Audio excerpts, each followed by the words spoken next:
My name is Callaway Renner, train engineer for Union Pacific Freight number 2271. When World War III hit and the grid went dark, America fragmented into isolated pockets of survivors. With 63 cars of supplies and decades of railroad knowledge, I transformed my dead locomotive into the only connection between desperate communities. Over 30 brutal days, I battled winter storms, violent raiders, and government secrets to keep a lifeline open across the frozen wasteland. This is how I kept America connected when everything else failed. Before we start the video, let us know what country you are tuning in from in the comment section below. Perhaps we will make a story there. Let's begin. I was running Union Pacific Freight number 2271 through Marias Pass when the world changed forever. November 18th, 2027.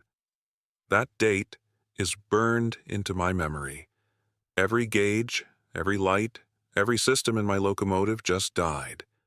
1 second, I was monitoring 63 cars of grain, medical supplies, and machine parts. The next, I was sitting in a dead train. The first thing I did was check the circuit breakers. In 22 years on the rails, I'd seen plenty of electrical hiccups. But this was different. Nothing responded. My radio was dead. The satellite phone wouldn't connect. Even my personal cell showed no service. I remember sitting there staring at the darkened console as the train gradually lost momentum. 250,000 pounds of locomotive and cargo slowly coasting to a stop in one of the most remote stretches of track in Montana. When we finally stopped, the silence hit me. If you've never worked a freight train, you don't know what real mechanical silence is. These engines are always humming, vibrating, making noise. The sudden stillness felt wrong in my bones, like the difference between a sleeping person and a corpse. I stepped outside, thinking maybe we'd taken a lightning strike, though the weather was clear.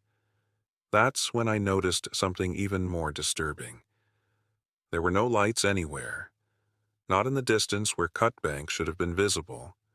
Not on the mountains where cell towers and aviation beacons should have been blinking. Not even the glow of Glacier National Park's visitor centers. Just complete darkness, with the temperature dropping fast as the sun set. I climbed to the top of the locomotive to get a better view, hoping to see anything electrical still functioning. Nothing. Just stars, clearer than I'd ever seen them because there was no light pollution anywhere. That's when I felt the first real knot of fear in my stomach. This wasn't a local outage. This was something much bigger. Back in the cabin, I tried the emergency radio one more time. Most people don't know this, but trains have multiple redundant communication systems. Through the static, I caught fragments of a message repeating on the emergency frequency. Nationwide infrastructure failure. Remain in place. Coordinated attacks confirmed. Military resources deployed to critical. Then nothing. Just dead air. I wasn't going to sit in a freezing train in the middle of nowhere waiting for help that might never come. The old Union Pacific manuals were still in their compartment. Paper, thank God. I spent that night reading by flashlight, figuring out how to override the computerized systems. These modern locomotives aren't designed to run manually, but the mechanical basics haven't changed much in 100 years. By dawn, I had a plan. I disconnected the electronic control modules and rigged a direct line from the battery backups to the essential systems. It wasn't pretty, but it would get the wheels turning. The temperature had dropped to 12 degrees overnight. My breath came out in clouds as I worked underneath the locomotive, connecting cables directly to the traction motors. When I finally got the engine cranking again, the sound almost made me weep. It was rough, inefficient, but it was movement. We crawled forward at maybe 15 miles per hour, but we were moving toward Cut Bank, the nearest town with a proper rail yard. I kept scanning the skies, the horizons, looking for any sign of normal activity. No planes, No distant car headlights on the highway that paralleled the tracks in some sections. Just wilderness and silence.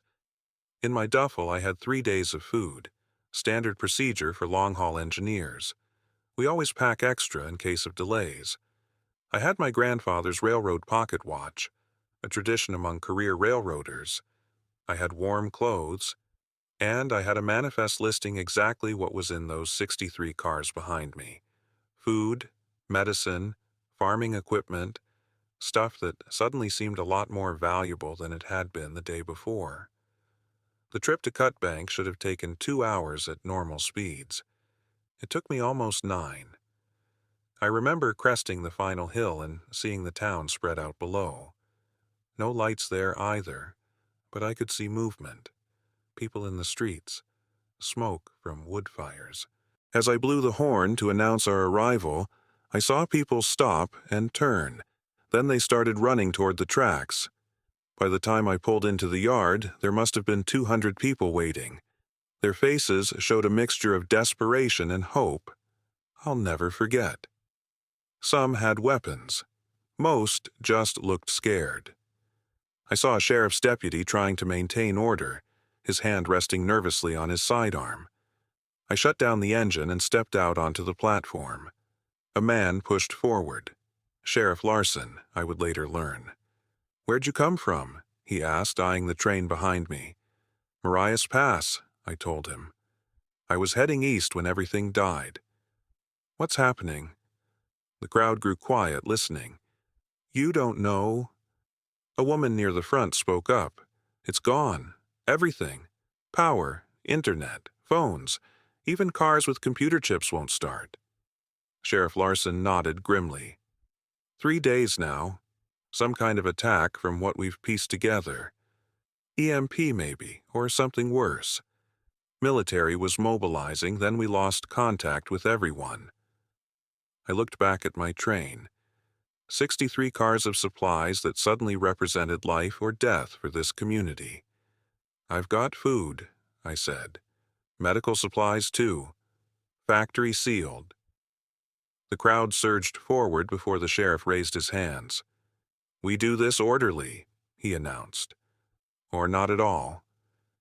That first night in Cut Bank showed me how quickly society can unravel. The stores had been looted. The hospital was running on its last generator fuel. People who had been neighbors for decades eyed each other with suspicion when resources were mentioned.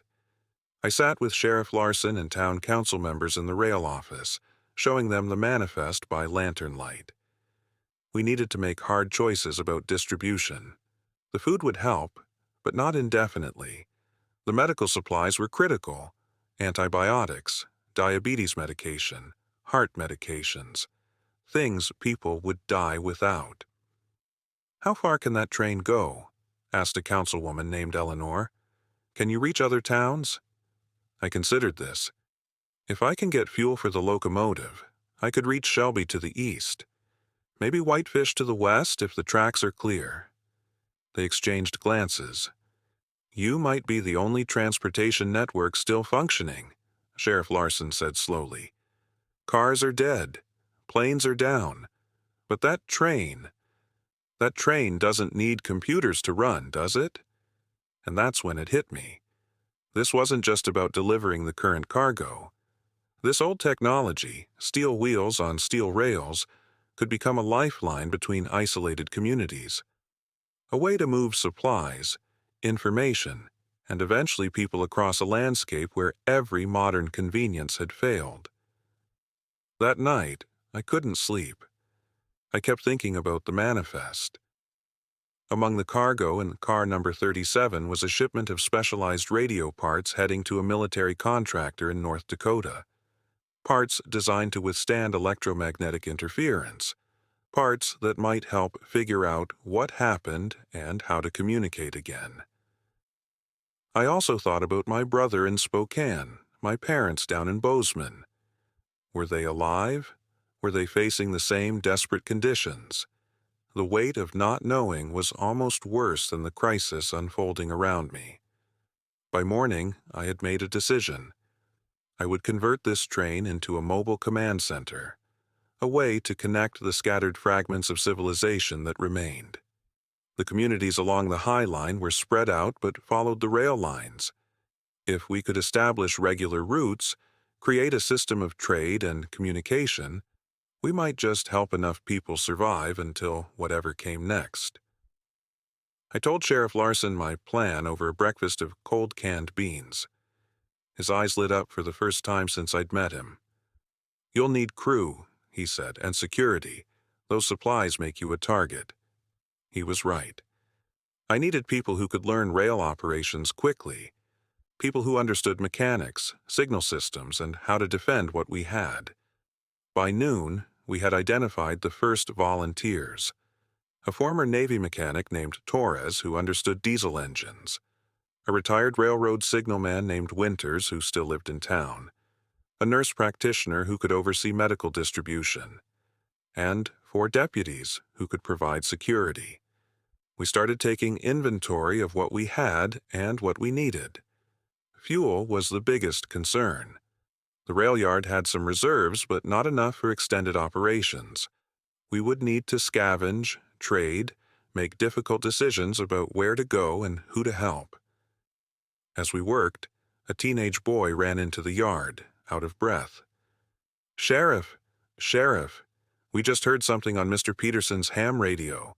There are more attacks coming. Someone's saying the Chinese and Russians are behind it. They're saying this is just the first wave." The sheriff pulled the boy aside, trying to get more details. I looked up at the big analog clock on the rail yard wall. 3:30 in the afternoon. 3 days since the power died. And somehow I knew the real challenges were only beginning. We needed to verify what the boy had heard on the ham radio. But information was our most precious resource now. Sheriff Larson sent deputies to bring Mr. Peterson and his radio equipment to the rail yard. If we were going to establish some kind of network between towns, we needed to know exactly what we were facing. While waiting, I organized our first supply distribution. The town council created a simple system. Families registered at the courthouse and received ration tickets based on household size. It wasn't perfect, but it prevented chaos. People lined up with remarkable patience, even as the temperature dropped with the setting sun. Peterson arrived with his ham radio setup by evening. He was an older man, retired Air Force from what I gathered, with arthritic hands that still managed the equipment with practiced precision. We set up in the yard office, connecting to the emergency battery system. "Been catching fragments," Peterson explained as he adjusted dials. "Most stations went silent after the first day, but military frequencies still have some traffic." For hours, we listened to bursts of communication through static. The picture that emerged was grim. The attack had been coordinated. Simultaneous EMP detonations over North America, Europe, and parts of Asia. Critical infrastructure had been targeted with precision cyber attacks beforehand. This wasn't just an act of war, it was a complete dismantling of modern society. Most disturbing was what we heard about Montana. Because of our missile silos and military installations, we were apparently a priority target. But the attack had only partially succeeded here. Some systems remained intact in hardened facilities, which explained why certain military channels were still active. By morning, we had enough information to understand our situation. The United States government still existed somewhere, but its ability to project power or provide aid was severely limited. We were on our own, at least for the foreseeable future. Sheriff Larson gathered everyone involved in our train operation. "Cut Bank can survive maybe 2 weeks on what we have," he said bluntly. "After that, people start starving or freezing, whichever comes first. We need to establish contact with other communities." I unfolded a railroad map on the table. Shelby is 30 miles east. They have a larger rail yard with potential fuel supplies. Whitefish is about 70 miles west, with connections to the southern routes. If both are still functioning, we could create a basic circuit. The decision wasn't easy. Heading east toward Shelby meant potentially connecting with more communities along the High Line, but Whitefish had greater resources and access to the more populated western parts of the state. We debated for hours before deciding that Shelby had to be our first destination. It was closer, and we had families there who needed to know if their relatives were alive. Preparing for the journey took all day. We transferred essential supplies to the first 10 cars, siphoned every drop of diesel we could find, and assembled our crew. Torres had worked miracles with the locomotive systems, bypassing the computerized controls and returning to basic mechanical principles. Winters had established a visual signal system using flags and lanterns, old railroad techniques from before electronic communications. Our security team was armed with whatever they could find, mostly hunting rifles and shotguns from the sheriff's department. I remember looking at them as they checked their weapons and thinking how quickly we'd transitioned from civilization to something much more primitive. We left for Shelby at dawn the next day. I'll never forget the faces of the people who came to see us off. Some were crying, afraid we wouldn't return. Others looked hopeful for the first time since the collapse. A young girl handed me a folded paper crane for luck. I tucked it into my breast pocket, right over my heart. The journey to Shelby should have been routine for an experienced engineer like me. Instead, it was one of the most tense experiences of my life. Without functioning signals or communication with other trains, we had to proceed slowly, watching for obstacles or damaged track. Torres rode on the front of the locomotive with binoculars, scanning ahead. 2 security team members were positioned on top of the first car, watching our flanks. We passed 3 stalled cars on rural roads paralleling the tracks. The people waved desperately, but we couldn't stop. Not yet. We needed to establish our route before we could help everyone. That decision weighed on me with each mile. About 5 miles outside Shelby, we saw the first sign of real trouble. A section of track had been partially dismantled, spikes removed, plates loosened. It wasn't weather damage or an accident. Someone had deliberately tried to make the tracks impassable. We stopped to make repairs. While the crew worked, our security team spotted movement in the tree line about 200 yards away, armed figures watching us. They didn't approach, but they didn't leave either. We finished the repairs in record time and continued on, everyone's nerves frayed. Entering Shelby was like entering Cutbank, a town struggling with the new reality. But their situation was worse. A fire had destroyed several blocks of their downtown 2 days after the blackout, consuming precious resources and claiming 7 lives. The water system had failed without electrical pumps. Disease was becoming a concern. Their sheriff, a woman named Rivera, met us with a mix of suspicion and desperate hope. When she recognized Sheriff Larson, the tension eased somewhat. Within an hour, we were unloading critical medical supplies and water filtration equipment from our train. The information exchange was just as valuable as the supplies. Shelby had heard different radio transmissions, including communications from Canadian border stations. The attack appeared to be global, with similar infrastructure collapse across most developed nations. But they'd also heard rumors of government continuity sites that had weathered the attack better than civilian areas. We spent 2 days in Shelby, helping organize their resources and incorporating their needs into our developing network plan. They had diesel fuel stockpiled for emergency generators, enough to power our return trip and another journey. More importantly, they had people willing to join our crew, including 2 former railroad workers. Sheriff Rivera took me aside before we left. "There are people watching the rail lines," she said quietly. "Not just curious survivors. Organized groups. They tried to question one of my deputies about when you were arriving." I thought about the dismantled track. Scavengers. She shook her head. "Too disciplined, too well equipped.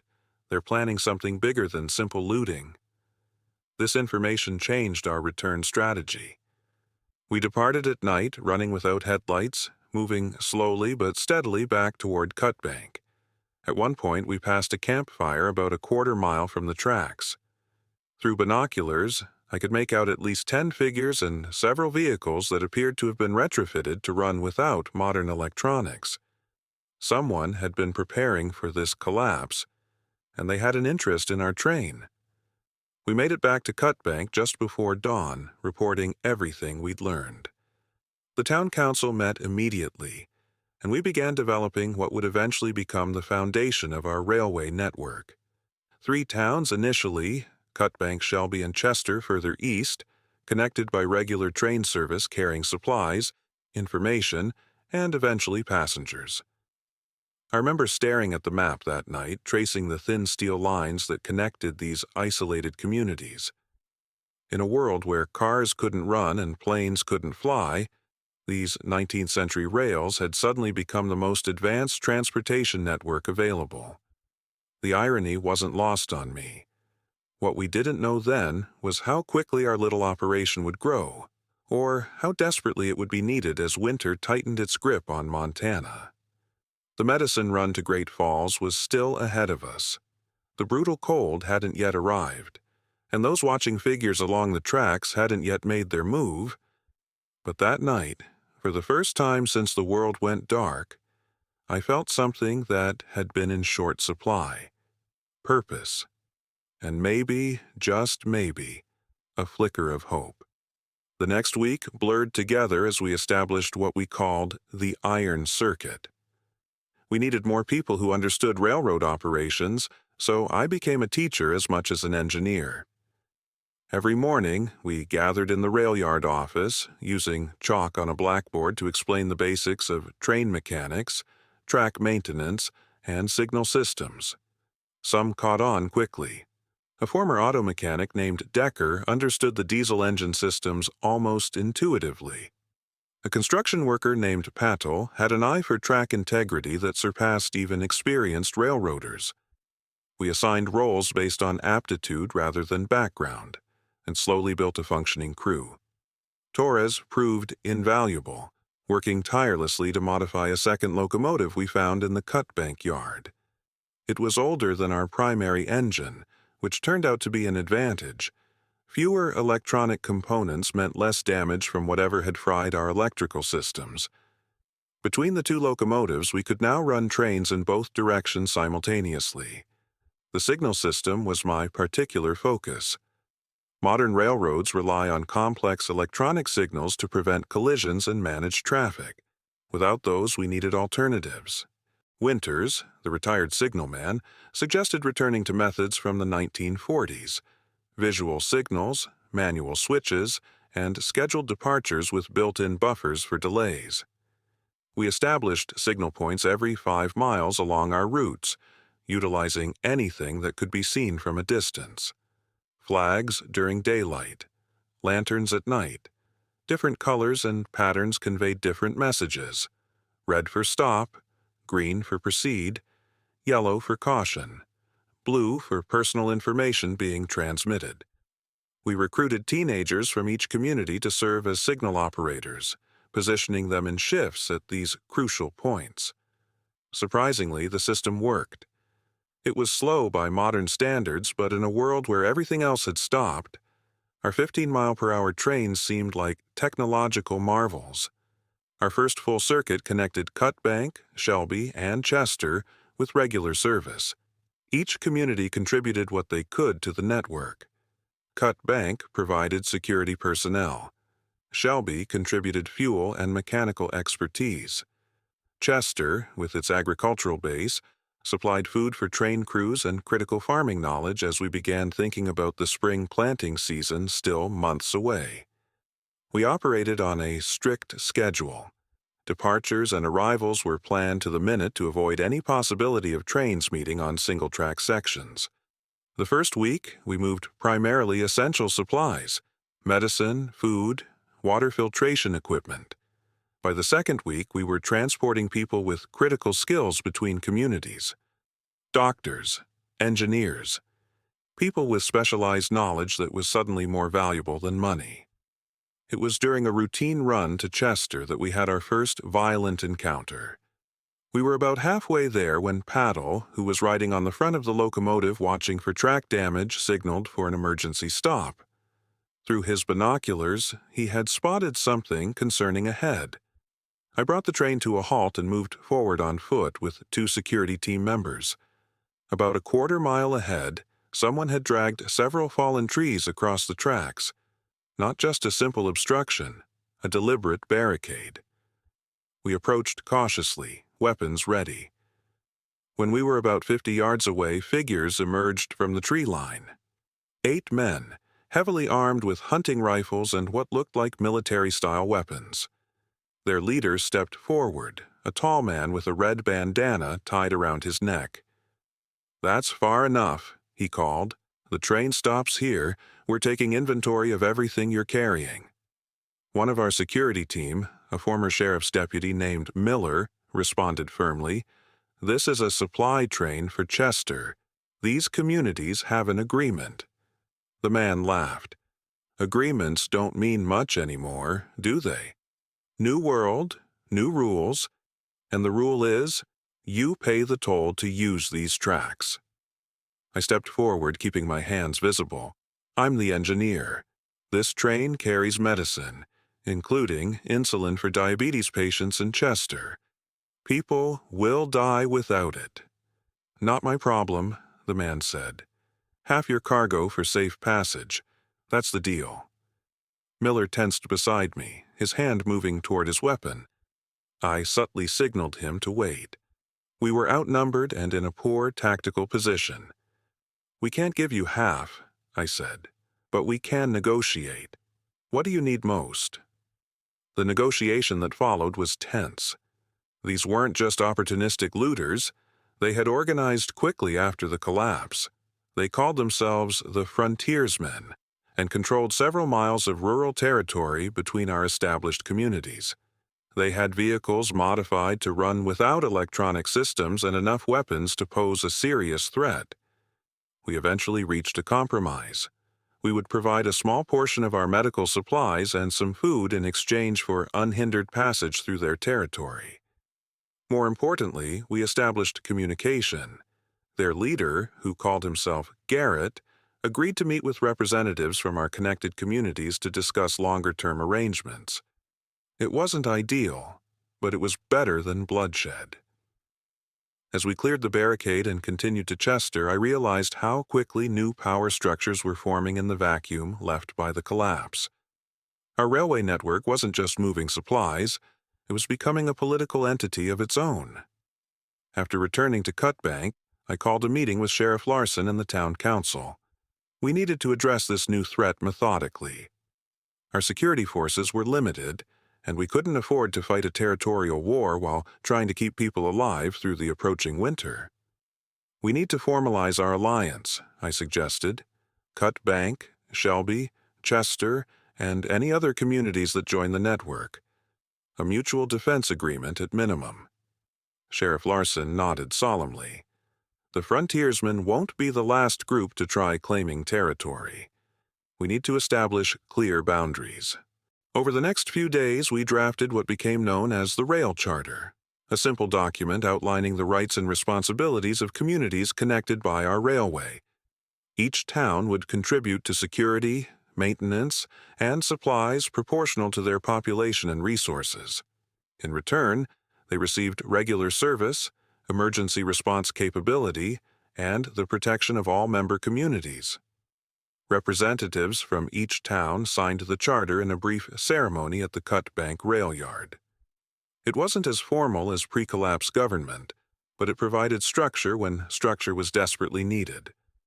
With the political foundation established, we turned our attention to expanding the network. Havre, the largest town on the High Line east of us, was our next target. It had a significant rail yard and potential resources that could strengthen our entire operation. The journey would be our longest yet, nearly 70 miles through territory we hadn't scouted. The morning before our planned departure to Havre, I was checking the locomotive when I spotted something unusual in the clear Montana sky. An aircraft flying high and fast from east to west. It wasn't a small plane or helicopter, but something larger. Military, most likely, the first sign of federal presence since the collapse.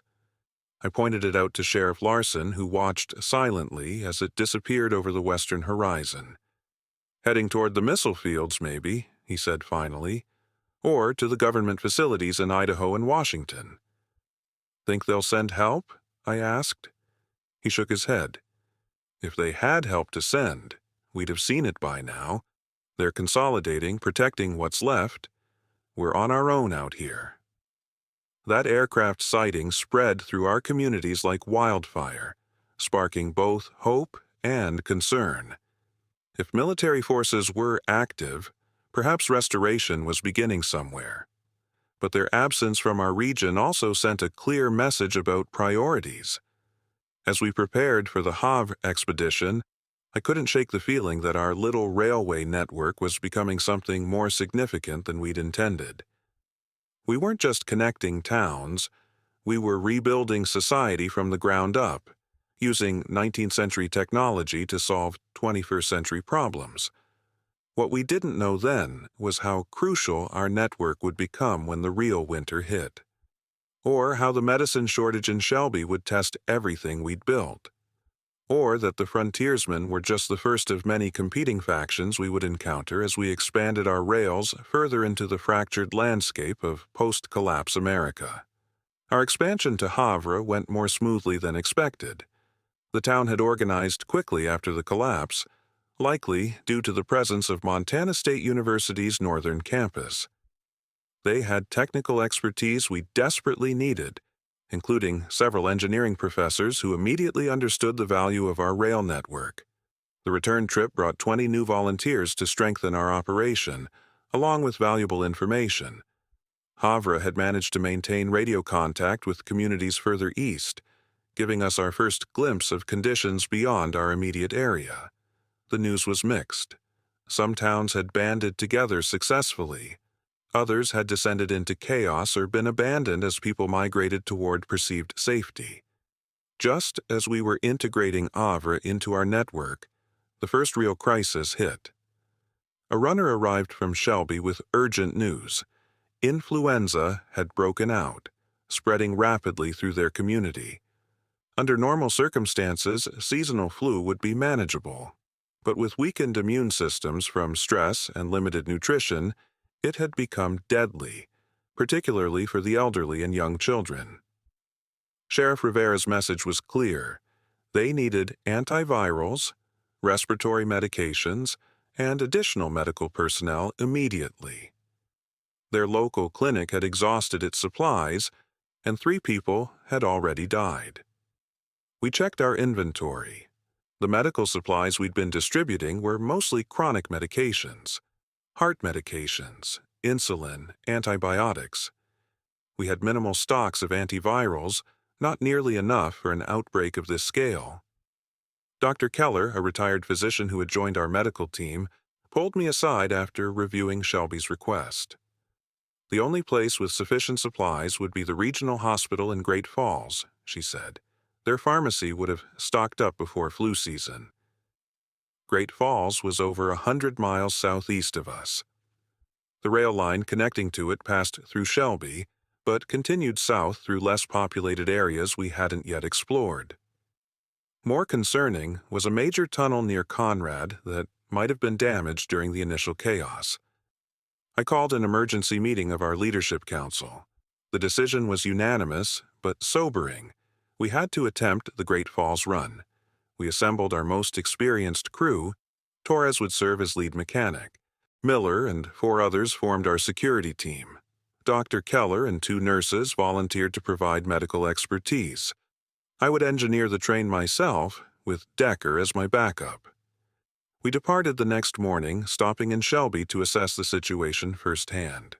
The town was under self-imposed quarantine, with infected individuals isolated in the high school gymnasium that had been converted to a treatment center. Sheriff Rivera looked exhausted, having worked continuously since the outbreak began. "We've lost 6 now," she reported grimly. "Mostly elderly, but 2 children as well. Without proper medications, we can only provide supportive care." The trip from Shelby to Conrad was tense but uneventful. We passed through frontiersman territory without incident thanks to our previous negotiation. Conrad itself was largely abandoned, with most residents having relocated to Shelby or other communities after the collapse. South of Conrad lay the tunnel, nearly half a mile long, cutting through a ridge that would take hours to circumvent if the tunnel was impassable. As we approached slowly, we could see no obvious external damage, but the entrance was shrouded in complete darkness. We stopped the train about 100 yards away and approached on foot, using handheld lanterns. The tunnel mouth was intact, but inside our lights revealed a concerning sight. A partial roof collapse about a quarter-mile in, with debris covering the tracks. Torres examined the damage. "We can clear enough for the train to pass, but we'll need to shore up that section before attempting it. One wrong move, and we could trigger a larger collapse." For 3 hours, we worked in that tunnel with only lantern light to guide us. Using timber we'd brought for just such a purpose, we created support structures around the weakened section. Then, we carefully cleared just enough debris to allow the locomotive to pass. It would be tight, with only inches of clearance on either side. I returned to the train and brought it forward at walking pace. Torres walked ahead, guiding me with hand signals as we entered the tunnel. The darkness was absolute, except for our lanterns, the beam from the locomotive's emergency light, and the occasional flash of Miller's signal mirror from the rear of the train. When we reached the collapsed section, I reduced speed to a crawl. The sound of metal scraping against rock filled the tunnel as we inched through. At one point, a support timber creaked alarmingly, sending a shower of small rocks onto the roof of the locomotive. We held our breath, but the makeshift structure held. Emerging from the south end of the tunnel felt like breaking the surface after being underwater too long. We'd passed the first major obstacle, but we still had 40 miles to go to reach Great Falls. The landscape changed as we moved south. The open plains gave way to more populated areas, and with that came signs of the collapse's impact. Abandoned vehicles littered the highway that occasionally paralleled our track. We passed small communities that showed no signs of life, their residents either gone or hidden from view. As we approached Great Falls in the late afternoon, we saw the first evidence of large-scale conflict. The northern outskirts had suffered significant fire damage. Entire blocks had burned unchecked without functioning fire departments. Makeshift barricades had been erected at key intersections. We stopped the train at the edge of the city, unsure of what reception we might face. Miller and 2 security team members scouted ahead on foot, returning 2 hours later with surprising news. "National Guard," Miller reported. "They've established a secure zone around Malmstrom Air Force Base and the hospital. They're maintaining order in about a third of the city. The rest is either abandoned or controlled by local groups." This was the first confirmation we'd had of organized military presence still functioning in our region. The National Guard unit had been activated just before the attack and had managed to secure critical infrastructure before communication systems failed completely. Their commander, a Captain Reeves, met us at a checkpoint near the rail yard. He was suspicious at first, questioning us extensively about our origins and purpose.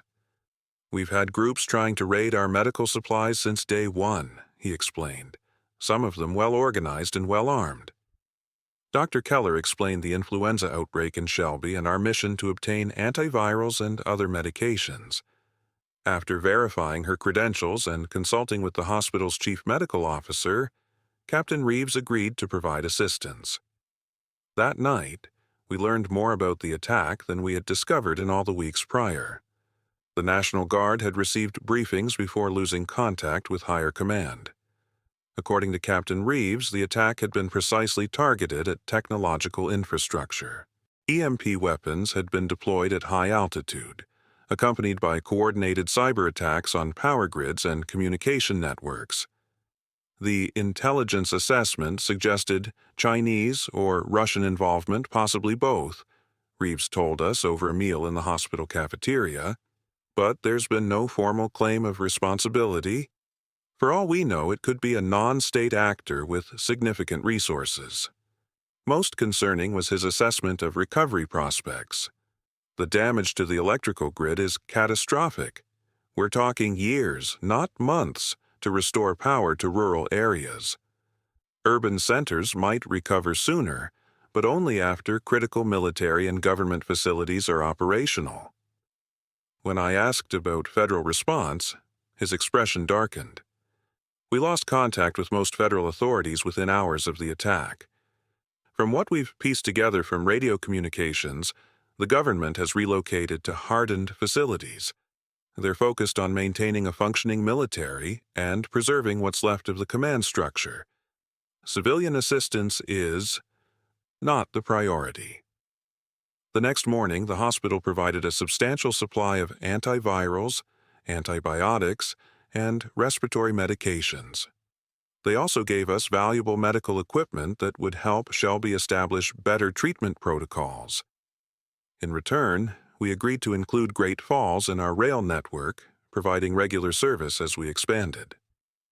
3 National Guard medics volunteered to accompany us back to Shelby, with Captain Reeves's blessing. They brought additional supplies and, more importantly, training that could be shared with other communities. The return journey was a race against time. Each hour that passed meant more potential casualties in Shelby. We pushed the locomotive harder than was strictly safe, making the return trip in a single continuous run. Arriving in Shelby, we were met by Sheriff Rivera and a crowd of townspeople. The sight of the train pulling into the station with medical supplies and National Guard personnel brought visible relief to their exhausted faces. Within hours of distributing the antivirals, patients began showing improvement. The outbreak wouldn't end overnight, but the crisis point had passed. We had made it in time. That night, as I sat in the Shelby Rail office plotting our return to Cutbank, I realized we had crossed a significant threshold. Our network had literally saved lives. What had begun as a desperate attempt to connect isolated communities had become an essential lifeline. But Captain Reeves's information about the federal response troubled me deeply. If he was right, we were truly on our own out here. The systems and institutions we had taken for granted wouldn't be coming back anytime soon. Whatever we built with our railway would need to sustain these communities not just for weeks, but potentially for years. As our train departed for Cutbank the next morning, I watched Shelby recede into the distance. The medicine run had been successful, but it had also opened my eyes to the true scale of what we were facing. Winter was approaching, fuel supplies were limited, and competing interests were consolidating power across the region. Our little railroad was about to face challenges I could barely imagine, and somehow I had become responsible for keeping it running, no matter what came next. The Shelby Medicine Run changed everything. Word spread rapidly about what we'd accomplished, and suddenly communities all along the High Line were sending representatives to Cutbank, asking to join our network. Chinook, Malta, Glasgow. Towns I'd passed through countless times as an engineer but never really known were now potential partners in our growing system. We needed to expand, but resources were stretched thin. Fuel remained our most critical limitation. Each locomotive consumed substantial diesel, and our scavenging operations could only recover so much from abandoned vehicles and storage tanks. We needed a sustainable solution if we were going to expand eastward. Torres proposed an innovative approach. We modify one of the locomotives to run on alternative fuel, he suggested during our planning meeting. There's an old coal tender in the Havre yard. With some adaptation, we could convert a diesel engine to burn solid fuel. It wasn't ideal. Coal burning would be less efficient and harder to maintain. But coal was plentiful in Montana, and several communities along our eastern route had access to small mines. While Torres and his team worked on the conversion, we focused on recruiting and training. What had begun as a small crew of volunteers had grown into what we now called the Yard Dogs, nearly 50 people with specialized roles in our operation: engineers, mechanics, security personnel, communications specialists, medical staff. We operated like a company now, with structured shifts and clear chains of command. I found myself in the unexpected role of director for the entire network. My 2 decades of railroad experience made me the most qualified, but leadership had never been my strength. I was more comfortable in a locomotive cab than making decisions that affected thousands of people. Sheriff Larson noticed my discomfort one evening as I stared at our growing network map. "You're doing fine, Renner," he said, using my last name as he always did. "Nobody expected to be where they are now. We're all just figuring it out as we go." His words helped, but the responsibility still weighed heavily. Every decision about routes, resource allocation, and security had potential life-or-death consequences for the communities depending on us. The map itself had become our most important planning tool. Pinned to the wall of the Cut Bank Rail office, it showed our current operational lines in blue: Cut Bank to Shelby to Havre, with the southern spur to Great Falls. Potential extensions were marked in red, with notes about track conditions, resources, and security concerns. Communities not directly on rail lines were indicated with distances noted for potential wagon or foot transport of supplies. We were creating a new geography based not on political boundaries, but on what was physically reachable by rail. Towns 40 miles from tracks might as well have been on another continent unless they could establish their own transport to our nearest station. By late November, Torres had successfully modified one locomotive to burn coal. We dubbed it Iron Horse, a return to railroad terminology from a century earlier. It was slower and required more maintenance, but it could run without consuming our precious diesel reserves. With Iron Horse operational, we launched our eastern expansion. Glasgow became our next major hub, connecting us to the northeastern corner of Montana. The Glasgow yard had 2 additional locomotives that could be salvaged, potentially allowing us to operate multiple trains simultaneously on different sections of track. The expansion wasn't without conflict.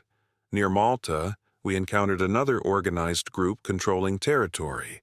Unlike the frontiersmen, who were primarily focused on extorting resources, this group called themselves the Eastern Alliance and had established their own governance over several small communities. Their leader, a former county commissioner named Whitaker, met us at the Malta station. He was diplomatic but firm. "Your trains can pass through our territory, but we maintain sovereignty over these towns. Any trade or passenger transport must be approved by our council." This presented a political challenge we hadn't faced before. The Eastern Alliance wasn't hostile, but they were essentially a competing government to our rail charter communities. After lengthy negotiation, we reached a compromise. Their communities could receive rail service, but they maintained their own governance structure while sending representatives to observe our charter meetings. It wasn't perfect integration, but it allowed us to continue expanding while avoiding conflict. As December approached, our network stretched from Cut Bank to Glasgow, with branches to Great Falls in the south and Harlem in the north. We had functional operations at 8 major stations and service to over 20 communities. The Yard Dogs had grown to nearly 100 members, with specialized teams for track repair, security, mechanical maintenance, and medical transport. We created the first real map of our network in early December, printing copies at an old press in Havre that could operate without electricity. These maps became valuable tools for everyone in our connected communities, showing rail lines, service schedules, and resources available at each location. But with growth came internal tensions.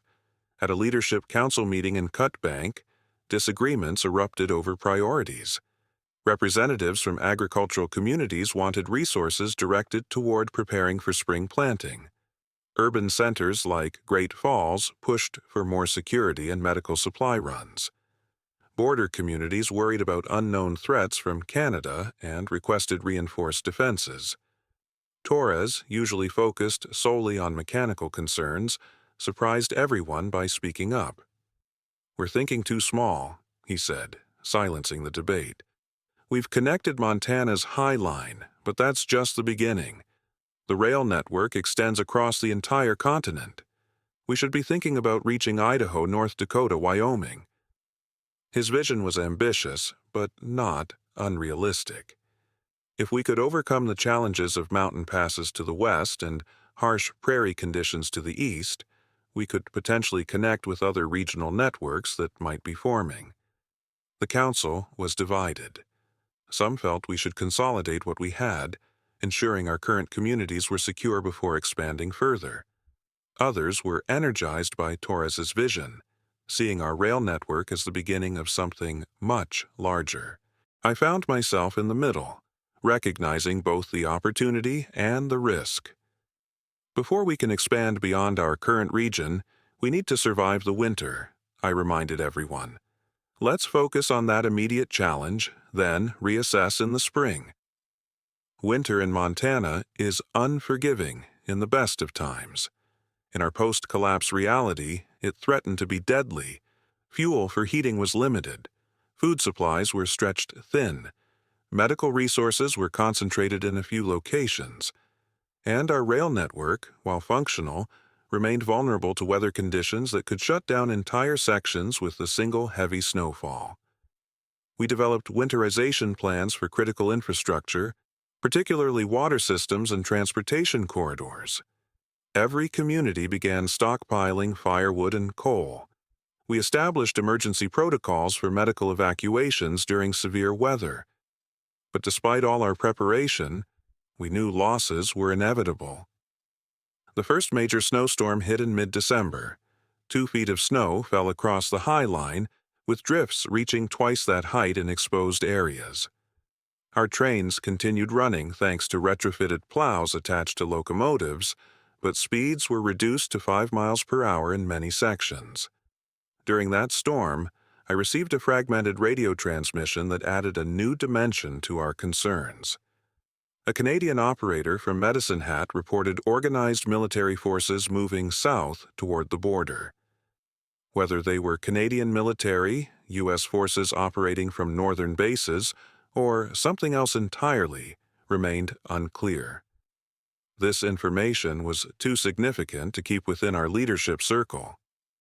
At the next charter meeting, I shared what we'd heard, prompting renewed debate about security versus expansion. Sheriff Larson's perspective carried particular weight. If military forces are organizing to the north, we need to know their intentions. They could be potential allies or threats. Either way, ignorance is dangerous. We decided to send a small reconnaissance team to the border crossing near Sweetgrass, north of Shelby.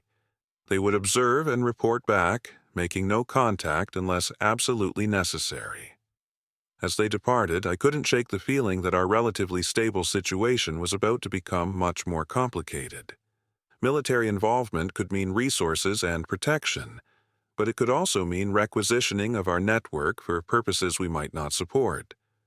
What had begun as a desperate attempt to connect isolated communities had evolved into something resembling a new society, with its own governance, economy, and security concerns.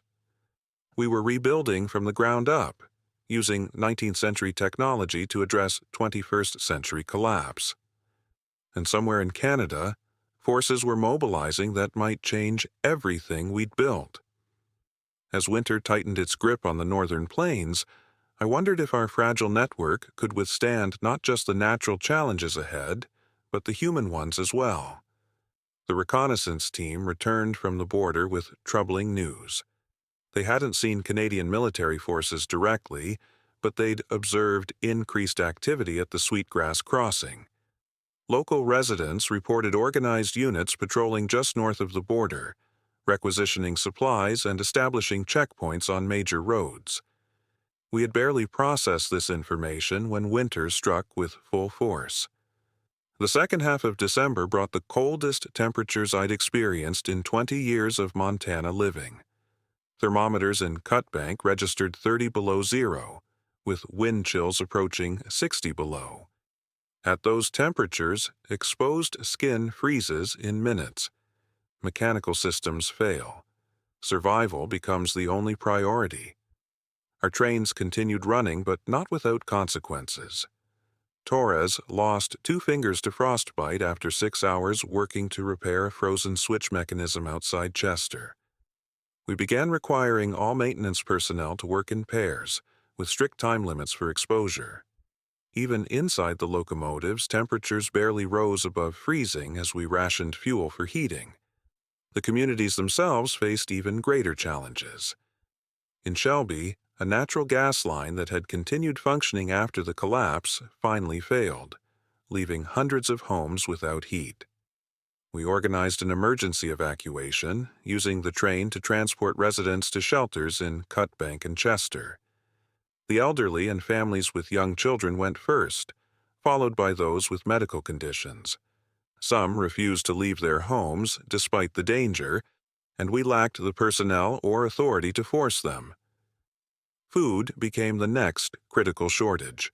Preserved supplies were dwindling faster than anticipated as people consumed more calories trying to stay warm. Hunting parties brought in game, but winter conditions made this increasingly dangerous. Several hunters didn't return from expeditions, likely disoriented in whiteout conditions or overcome by cold. In this brutal environment, our rail network became more than transportation. It was literally the difference between life and death. When Chester's main shelter lost heating during a blizzard, we sent a locomotive with a steam generator attachment to provide emergency heat until repairs could be made. When medical supplies ran low in Glasgow, we conducted a high-risk run through drifting snow, with crews manually clearing tracks ahead of the train. I spent most of my time in locomotive cabs during those weeks, moving between communities to assess needs and coordinate responses. Sleep came in brief increments, usually in station offices or maintenance buildings near the tracks. Proper meals became a distant memory, replaced by whatever could be eaten quickly between urgent tasks. The human toll was inevitable. By New Year's Day, we had confirmed 37 deaths across our network communities, mostly from exposure, illness, or accidents in hazardous conditions. Each loss weighed heavily, particularly when it involved someone we knew personally. Torres attended every funeral in Cut Bank, standing silently at the back despite his injured hand. Sheriff Larson seemed to age years in weeks, the responsibility of maintaining order while people suffered testing even his stoic nature. Yet alongside the hardship, innovation flourished. In Havre, a former HVAC technician designed a simple heat reclamation system that could be attached to wood stoves, increasing their efficiency by nearly 30%. We manufactured hundreds using salvaged materials and distributed them across the network. In Chester, a retired chemistry teacher developed a method for creating effective cold-weather lubricants using animal fats and mineral components, crucial for keeping mechanical systems functioning. Most significantly, a team in Great Falls successfully refurbished an old steam locomotive found in a railroad museum. Steam technology, obsolete for decades, suddenly represented our most sustainable long-term transportation solution. Coal and wood were renewable resources in our region, unlike diesel fuel. The steam engine required more manpower to operate and moved more slowly, but it could run indefinitely with proper maintenance. We named the steam locomotive Phoenix, a fitting symbol for technology reborn from the ashes of collapse. Its first official run from Great Falls to Shelby was celebrated with small ceremonies at each station along the route. People gathered despite the cold, watching this relic from another era bring new hope to our struggling communities. Mid-January brought a brief reprieve from the extreme cold. allowing us to address accumulated damage to our infrastructure. Track sections had buckled from temperature extremes. Switch mechanisms had frozen and cracked. Signal points needed reconstruction after being buried in snowdrifts. We organized maintenance teams at each major station, prioritizing repairs that affected safety and core operations. During one of these repair missions near the Canadian border, our crew observed something unexpected. Lights in the distance, far too bright and numerous to be from survivor camps or small communities. They estimated the source was about 20 miles north of the border, potentially near the town of Lethbridge. A follow-up scouting mission confirmed our suspicions. Canadian military forces had established a significant base of operations in Lethbridge, with functioning electrical systems powered by what appeared to be industrial generators. Radio monitoring detected encrypted communications and regular patrol patterns. They were organized, well-equipped, and expanding their operational area southward. This discovery prompted an emergency meeting of our Leadership Council. If Canadian forces crossed the border in force, how should we respond? Would they view our rail network as a resource to be commandeered or a partner to be supported? Should we initiate contact or maintain distance until their intentions became clear? The council was divided. Sheriff Larson advocated for proactive communication. Better to establish terms while we have some leverage than wait until they're at our doorstep. Torres disagreed. We've built something that works without government interference. Why invite it back in?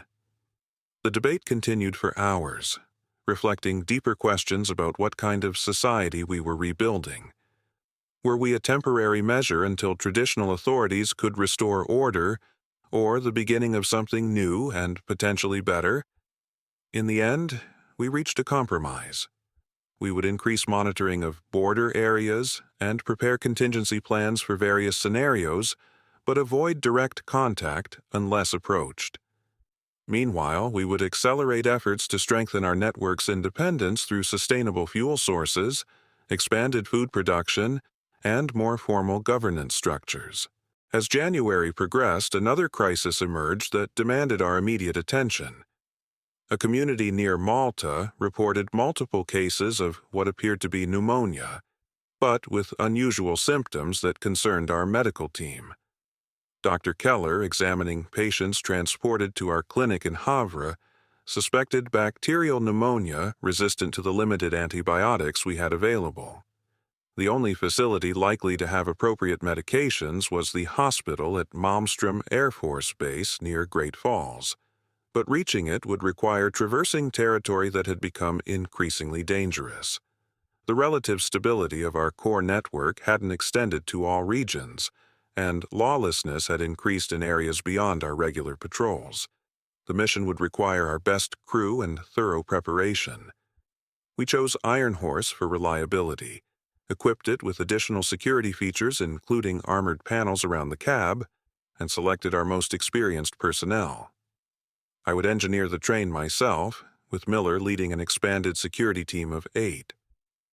The night before departure, a massive storm hit the High Line, dumping nearly 3 feet of snow in 12 hours. The planned route would be impassable for days. But patients in Malta couldn't wait that long. We identified an alternative route that would take us south through Lewistown, then west to Great Falls. This path was longer and included sections of track we hadn't surveyed since the collapse, but it avoided the worst of the storm's impact. As we prepared to depart, I received a transmission from our monitoring station near the Canadian border. The message was brief but alarming. Multiple vehicles crossing at Sweetgrass. Military configuration. Heading south. The Canadian forces had made their move, entering U.S. territory just as we were about to undertake our most challenging mission yet. Their timing couldn't have been worse, potentially dividing our attention and resources when we could least afford it. I informed Sheriff Larson and the council but maintained our plan to depart for Malmstrom. The pneumonia outbreak wouldn't wait for political developments. As Iron Horse pulled out of Havre in the pre-dawn darkness, I scanned the horizon for any sign of approaching forces, but saw only endless white landscapes stretching in all directions. The brutal winter had tested our network to its limits, forcing innovation and sacrifice in equal measure. But the challenges ahead would require more than physical endurance or technical ingenuity. They would demand difficult choices about what kind of future we were building from the ruins of the world that had failed. The journey to Malmstrom was our most challenging yet. The southern route through Lewistown took us through areas we hadn't properly scouted, and the heavy snowfall made navigation treacherous. Iron Horse performed admirably, its coal-burning system providing steady power as we pushed through drifts that sometimes reached the bottom of the locomotive's cab. We encountered our first major obstacle near Denton, where flooding from a partially frozen river had undermined a section of track. The damage wasn't visible until we were almost upon it, forcing an emergency stop that nearly derailed us. The repair required 6 hours of back-breaking work in freezing conditions, using timbers salvaged from an abandoned building nearby to stabilize the weakened foundation. As we approached Lewistown, our lookout spotted smoke rising from what should have been the rail yard. We proceeded cautiously, weapons ready. What we found wasn't hostility but desperation. Lewistown had received no outside contact since the collapse, and their situation was dire. Nearly half the population had either fled south or perished during the initial chaos. Those remaining had consolidated in the town center, burning railroad ties and anything else combustible to survive the cold. Their leader, a woman named Abernathy, who had been the high school principal, approached our train with a mixture of disbelief and hope. "We thought everyone outside was gone," she said, her voice cracking. "We've been completely alone."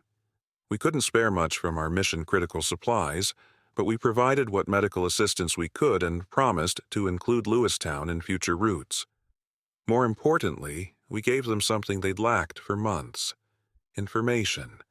Knowledge that organized communities still existed, that trade networks were forming, that survival was possible beyond mere subsistence. Leaving Lewistown was difficult. Many residents begged to come with us, particularly those with medical conditions that couldn't be adequately treated with available resources. We took 4 of the most critical cases, but space and safety constraints prevented us from helping everyone. I still see the faces of those we left behind in my darker moments. The final stretch to Great Falls took us through territory controlled by the group we'd come to know as the Highwaymen. Unlike our previous encounters with the frontiersmen, this meeting was immediately hostile. We spotted their roadblock on the tracks about 5 miles outside Great Falls, several vehicles positioned across the rails with armed figures taking cover behind them. Miller deployed our security team in defensive positions, while I brought the train to a stop a safe distance away. Through binoculars, we could see approximately 15 individuals, all heavily armed with what appeared to be a mixture of hunting rifles and military-style weapons. "We're on a medical mission," Miller shouted across the distance. "We have critical patients on board requiring treatment at Malmstrom." Their response came in the form of a warning shot fired into the air. "This is Highwaymen territory," a voice called back. "Any passage requires proper payment, and that train looks like it's worth plenty." Negotiations weren't going to work. Their body language and positioning made it clear they intended to take the train, not merely extract tribute for passage. We needed a different approach. Miller suggested a tactical retreat, but that would cost precious hours the pneumonia patients couldn't afford. Instead, I proposed a risky alternative. Just east of our position was a siding track normally used for maintenance vehicles. If we could reach it, we could bypass the main line where the roadblock was positioned. The challenge was reaching the switch that would divert us to the siding without being detected. Miller volunteered, using the cover of growing darkness and his military training to move undetected through the snow-covered terrain. The rest of us prepared the train for rapid acceleration once the switch was thrown. For 40 minutes, we maintained a tense standoff with the highwaymen, who were growing visibly impatient. Then, we saw the signal, a brief flash of light from Miller's position near the switch. I engaged Iron Horse's throttle immediately, building speed as quickly as the locomotive could manage. The highwaymen realized our intention too late. By the time they began firing at the train, we were already moving too fast for accurate targeting. Miller leapt aboard as we passed his position, and we diverted onto the siding track, bypassing the roadblock entirely. Their vehicles couldn't follow on the snow-covered terrain between the tracks, giving us a clear run to Great Falls. We arrived at Malmstrom's perimeter after nightfall. The base had established effective security, with National Guard units maintaining checkpoints on all access routes. Captain Reeves, whom we'd met during our first visit, personally escorted us to the hospital facility after verifying our identity and mission. The base hospital was operating on generator power, with limited but functional capabilities. Our pneumonia patients were immediately admitted, while Dr. Keller consulted with military medical staff about treatments and obtaining antibiotics for those still in Malta. While medical arrangements proceeded, Captain Reeves briefed me on developments since our last visit. The news wasn't encouraging. Contact with higher command remained sporadic, with most communications coming through emergency channels that could only transmit basic information. The federal government appeared to be functioning from underground facilities in the Appalachian Mountains, but its ability to project authority or provide assistance remained severely limited. "We're operating under contingency protocols," Reeves explained. "Maintain essential military assets, secure critical infrastructure, preserve chain of command.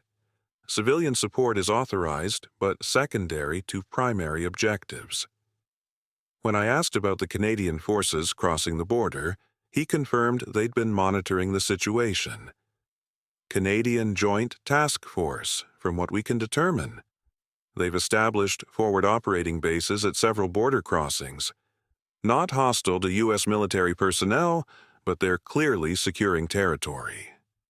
"What's their objective?" I asked. "Best assessment is they're implementing their own continuity of government plan. Their chain of command appears intact, unlike ours.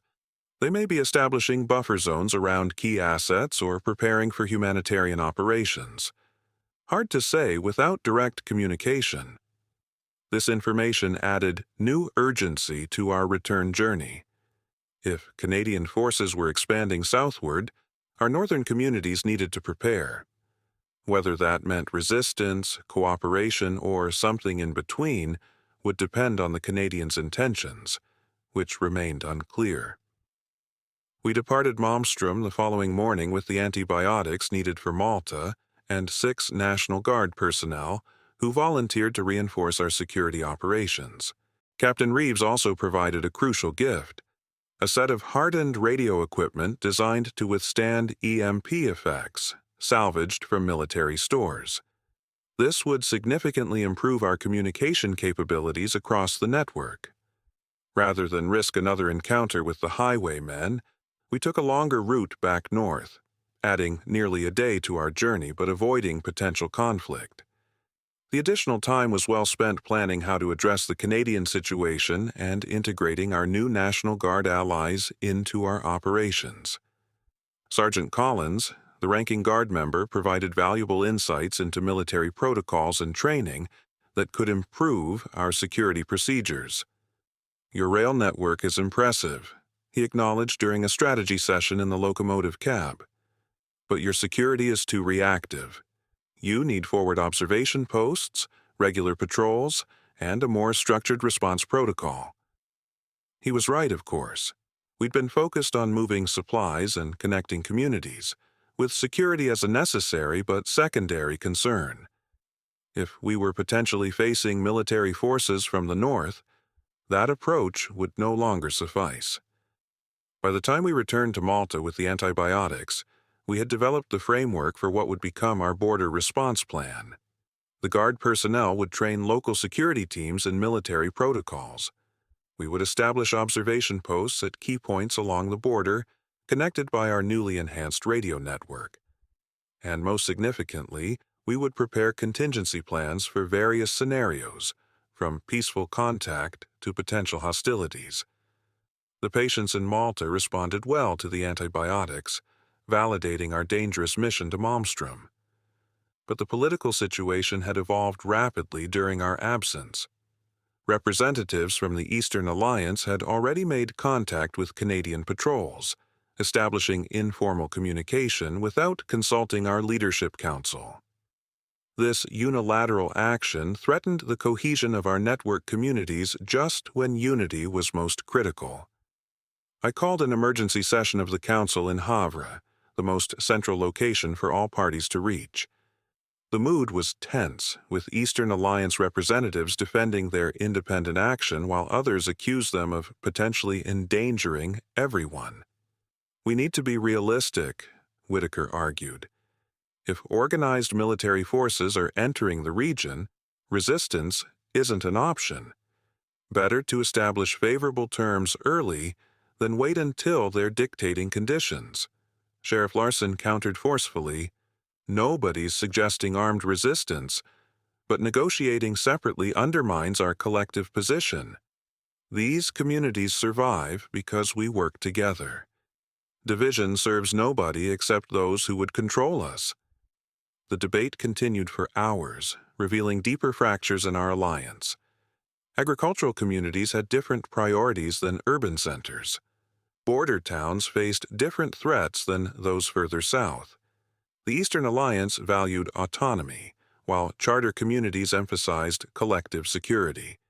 In the midst of this increasingly heated discussion, a transmission came through on our new military radio. A clear voice speaking in formal tones. "To all communities in northern Montana. This is Major Hammond, Canadian Armed Forces Joint Task Force South. We request communication with legitimate civilian or military authorities regarding humanitarian operations south of the border. Please respond on this frequency with location for parley." The room fell silent. The theoretical had just become immediate and unavoidable reality. How we responded would shape everything that followed.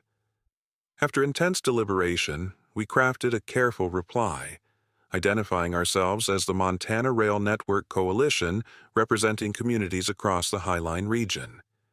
We proposed a meeting at the Sweetgrass border crossing, with equal representation from our various factions. The Canadian response came quickly. They would meet in 3 days with a small delegation. They requested we bring documentation of our organization, resources, and governance structures. This last requirement prompted further debate. Were we displaying weakness by complying, or building trust through transparency? In the end, we decided to prepare honest but limited information about our network. We would demonstrate our organization and capabilities without revealing critical vulnerabilities or exact resource locations. The delegation would include myself, Sheriff Larson, Whitaker from the Eastern Alliance, Captain Reeves representing military interests, and Dr. Keller for medical coordination. As we prepared for this crucial meeting, another challenge emerged from an unexpected direction. The highwaymen, apparently angered by our evasion during the Malmstrom mission, launched coordinated attacks on 2 of our southern supply caches. These weren't mere raids, but calculated strikes targeting fuel reserves and medical supplies. This escalation demanded immediate response, but we couldn't divert attention from the Canadian situation. The solution came from an unlikely source. Garrett, leader of the frontiersmen. Upon learning of the highwaymen's actions, he contacted us through our signal network offering tactical support. "We have our differences," his message stated, "but the highwaymen threaten everyone. They take without producing, destroy what they can't carry. If you secure the northern border, my people will handle the highwaymen problem." This alliance of convenience revealed how quickly new power dynamics were forming. The frontiersmen, once merely tolerated as necessary intermediaries, were now potential partners against a common threat. Traditional concepts of legitimacy and authority had been replaced by pragmatic assessment of who could contribute to survival. I dispatched Torres to coordinate with Garrett, providing limited supplies and intelligence but no direct personnel. This arm's-length arrangement maintained our ethical boundaries while addressing the immediate threat. Whether this cooperation would evolve into something more permanent remained to be seen. The day before our scheduled meeting with the Canadians, our observation posts reported increased activity along the border. Additional vehicles arriving, equipment being positioned, personnel establishing perimeter security. Not overtly threatening, but certainly a show of force intended to set the tone for negotiations. Our delegation gathered in Cutbank for final preparations. The tension was palpable as we reviewed our objectives and boundaries for the discussion. Were we meeting a supplicant seeking protection, equal partners in regional stability, or defenders of hard-won independence? The answer would likely depend on Canadian intentions, which remained the greatest unknown. That night, I couldn't sleep. Standing in the cold night air outside the Cutbank station, I stared northward toward the invisible border. In less than 3 months, we had recreated a transportation network that connected thousands of people across hundreds of miles. We had established governance, security, medical systems, and trade relationships. From the chaos of collapse, we had built something meaningful. Would the reemergence of traditional authority strengthen what we'd created, or sweep it aside? Would the military pragmatism represented by the Canadians recognize the value of our grassroots organization, or see only civilians to be managed? Tomorrow would begin to answer these questions with implications for every community along our rail lines. As dawn broke on the morning of the meeting, I performed a final check of Iron Horse before our departure. The locomotive had carried us through blizzards, around blockades, and into uncertain territory. Now, it would carry us to a meeting that might determine whether our network remained independent or became subordinate to returning authority. Whatever happened at Sweetgrass, I resolved that the connections we'd forged between communities wouldn't be abandoned. The rail lines we'd restored represented more than transportation. They were the literal and figurative bonds holding together what remained of civilization in our corner of a broken world. The meeting at Sweetgrass changed everything. We arrived exactly at noon, Iron Horse's steam cloud visible for miles in the clear winter air. The Canadian delegation was already there with 4 military vehicles positioned strategically around the border crossing building. Their discipline was immediately apparent. Uniformed personnel maintaining professional distance, equipment in pristine condition despite the harsh conditions. Major Hammond was younger than I expected, perhaps mid-30s, with the confident bearing of someone accustomed to command. He greeted us formally but not coldly, escorting our delegation into the border facility where they had established a temporary headquarters. The building had functioning electricity from portable generators, and the warmth inside was almost shocking after months of rationing heat. "Thank you for agreeing to this meeting," Hammond began, once we were seated around what had once been a customs inspection desk. "I'll be direct. The Canadian government has authorized humanitarian operations on both sides of the border in response to the infrastructure collapse. Our mandate is to restore essential services, provide medical assistance, and establish security in designated zones." Sheriff Larson spoke first for our side. "We appreciate the offer of assistance, but as you can see from our documentation, we've established functioning communities and transportation networks. We're not without resources or organization." Hammond studied our materials with genuine interest. "Impressive work, particularly given the circumstances. Your rail network is exactly the type of infrastructure we'd prioritize." He paused, selecting his words carefully. "However, our intelligence suggests multiple competing factions in the region, some hostile to organized recovery efforts." This was the critical moment. How they perceived our network would determine everything that followed. Were we seen as legitimate authority, or just another faction to be managed or neutralized? Dr. Keller, with her calm professional manner, detailed our medical operations and community health initiatives. Captain Reeves established our connection to remaining U.S. military assets. Whitaker emphasized the autonomy and productivity of our agricultural communities. I explained our transportation capabilities and expanding network.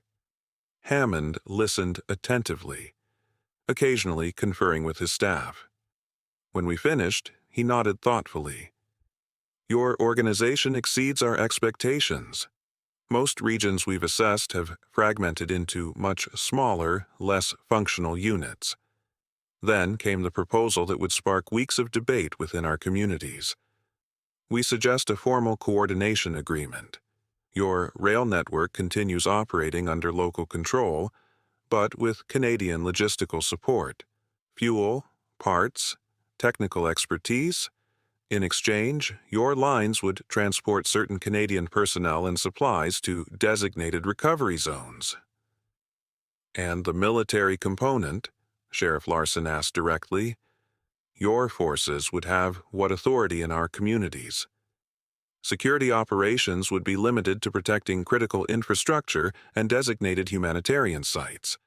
We're not seeking territorial control or civilian governance. That remains with your existing structures. It sounded reasonable on the surface, but implications ran deep. Canadian support could easily become dependency. Designated sites could expand based on their assessment of needs. The line between assistance and occupation was potentially thin. We requested time to consult with our full leadership council before responding. Hammond agreed, providing us with detailed written proposals and a communication schedule for follow-up. The meeting concluded cordially, but with the weight of consequential decisions hanging over us. The return journey to Cut Bank was consumed with analysis and debate. Sheriff Larson remained skeptical. They're organized, well-supplied, and expanding southward regardless of our answer. Better to negotiate terms than be bypassed entirely. Whitaker saw opportunity. Their agricultural experts could help us maximize spring planting. Their fuel supplies alone would transform our capabilities. Captain Reeves provided crucial military perspective. They're playing it straight as far as I can tell. Their force posture is consistent with humanitarian operations, not occupation. But make no mistake, they'll establish their presence with or without our blessing. My concerns were practical. Our network functions because communities see it as theirs, something they built and maintained together. If it becomes perceived as a tool of outside authority, that ownership is threatened. The full council meeting in Cut Bank lasted 2 days, with representatives from every connected community participating in what amounted to a constitutional convention for our emerging society. The Canadian proposal forced us to confront fundamental questions about our identity and future. Were we a temporary emergency measure until traditional authority recovered, or the foundation of something new and potentially better? Debate exposed deeper tensions about military authority, resource allocation, and community autonomy. Some feared becoming subordinate to foreign control. Others worried about refusing assistance when our people were suffering. Every perspective was valid, reflecting the complex reality we faced. Eventually, we crafted a counterproposal. We would accept technical support, fuel supplies, and medical assistance. We would transport specified Canadian personnel and humanitarian supplies. But we maintained exclusive authority over rail operations, security arrangements within our communities, and resource distribution. Most importantly, we insisted on observer status for our representatives in their command structure, transparency in exchange for cooperation. I delivered this counterproposal personally to the Canadian forward base they'd established at Sweetgrass. Major Hammond received it without apparent surprise. "Your concerns are reasonable," he acknowledged. "I'll forward this to my superiors, but I believe the core elements are acceptable." While awaiting the official Canadian response, we initiated the mission I'd been planning since before the border situation emerged. A covert investigation of the suspected government continuity site near Malmstrom. Captain Reeves had provided coordinates for a facility in the Little Belt Mountains that had been receiving regular supply deliveries via helicopter. The activity suggested significant federal presence, potentially including high-level officials or classified operations. The mission was high risk, high reward. If functioning federal authority existed in our region, we needed to know its capabilities and intentions. This information would be crucial in balancing Canadian involvement and understanding our position in the emerging power structure. I selected Miller to lead the team, along with 2 former National Guard members and one of our most experienced scouts. They departed from Lewistown using snowmobiles we'd modified to run on alternative fuel, equipped with the best cold weather gear and optical equipment we could provide. While they were gone, we received Hammond's response. The Canadians accepted most of our counter-proposal, with minor adjustments to security protocols around joint operations. We would retain control of our rail network while gaining access to resources that could dramatically improve our community's conditions. The agreement would be formalized the following week, with implementation beginning immediately thereafter. Most council members considered this a significant victory. We'd maintained independence while securing valuable support. But something about the relatively easy negotiations left me uneasy. Either the Canadians truly were focused solely on humanitarian objectives, or their longer-term goals made our terms acceptable for reasons we didn't yet understand. My concern deepened when Miller's team returned from their reconnaissance mission 3 days later. Their report was detailed and disturbing. The mountain facility was indeed a government continuity site with substantial security and what appeared to be functioning technology beyond anything we'd seen since the collapse. Helicopter traffic suggested regular communication with other facilities, potentially including command centers outside our region. Most concerning was what they'd observed through long-range optics, civilians being evacuated from the facility under guard, replaced by what appeared to be military and technical personnel. The pattern suggested not recovery operations but consolidation of assets and expertise. This information cast the Canadian engagement in new light. Were they aware of these U.S. government activities? Were their humanitarian operations coordinated with remaining federal authorities, or a competing effort? The implications for our communities were significant either way. I shared Miller's report with a small group including Sheriff Larson, Captain Reeves, and Dr. Keller. Reeves confirmed the facility was designated as a secondary continuity site in emergency planning documents, intended to house civilian leadership and technical specialists for critical infrastructure restoration. But evacuating civilians doesn't align with recovery protocols, he noted with concern.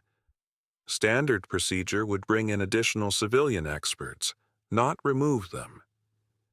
We faced a critical moral dilemma. This information could significantly impact our community's willingness to cooperate with the Canadians or trust in prospects for broader recovery. But sharing it might create panic or undermine the stability we'd worked so hard to build. The people deserved truth, but timing and context mattered. After intense deliberation, we decided to proceed with the Canadian agreement while quietly enhancing our independent capabilities and information gathering. We would establish our own observation of the mountain facility, seek additional intelligence through expanded radio monitoring, and accelerate development of self-sufficient energy and food systems within our network. Sheriff Larson summarized our approach. We prepare for the worst while working toward the best. The Canadians offer genuine assistance we need now, but we ensure we can stand alone if necessary. The formal signing of the Canadian Coordination Agreement took place in Shelby 1 week later. Major Hammond arrived with technical specialists who immediately began assessing our locomotives and track systems. Their expertise was evident and their manner respectful, documenting existing modifications while suggesting improvements rather than imposing changes. The first fuel shipment arrived the following day, enough diesel to quadruple our operational capacity. Medical supplies followed, including vaccines that had been impossible to obtain since the collapse. Within days, the impact was visible across our network. Trains ran more frequently. Communities received larger supply shipments. Our maintenance backlog began to clear. But alongside these improvements, we implemented our contingency planning. Torres established hidden fuel caches at strategic points across our network, insurance against potential supply interruption. Miller trained expanded security teams using techniques suitable for asymmetric response if needed. And most importantly, we accelerated development of what we called the Telegraph, a hardened communication system independent of both Canadian and potential U.S. government networks. The Telegraph used a combination of military radio equipment provided by Malmstrom, civilian ham radio components, and physical message transmission along our rail lines. Messages could be encrypted using pre-digital cipher techniques, with keys distributed only to trusted community leaders.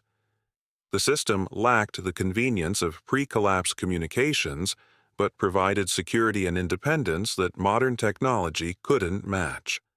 As January turned to February, we restored telegraph lines along portions of our main routes, using salvaged components and modified equipment. This 19th-century technology, like our steam locomotives, represented a step backward that was actually progress, sustainable, repairable, and resilient against the vulnerabilities that had enabled the collapse in the first place. 4 weeks into the Canadian cooperation, our network had expanded significantly. Regular service now connected 14 major communities, with branch lines reaching dozens of smaller settlements.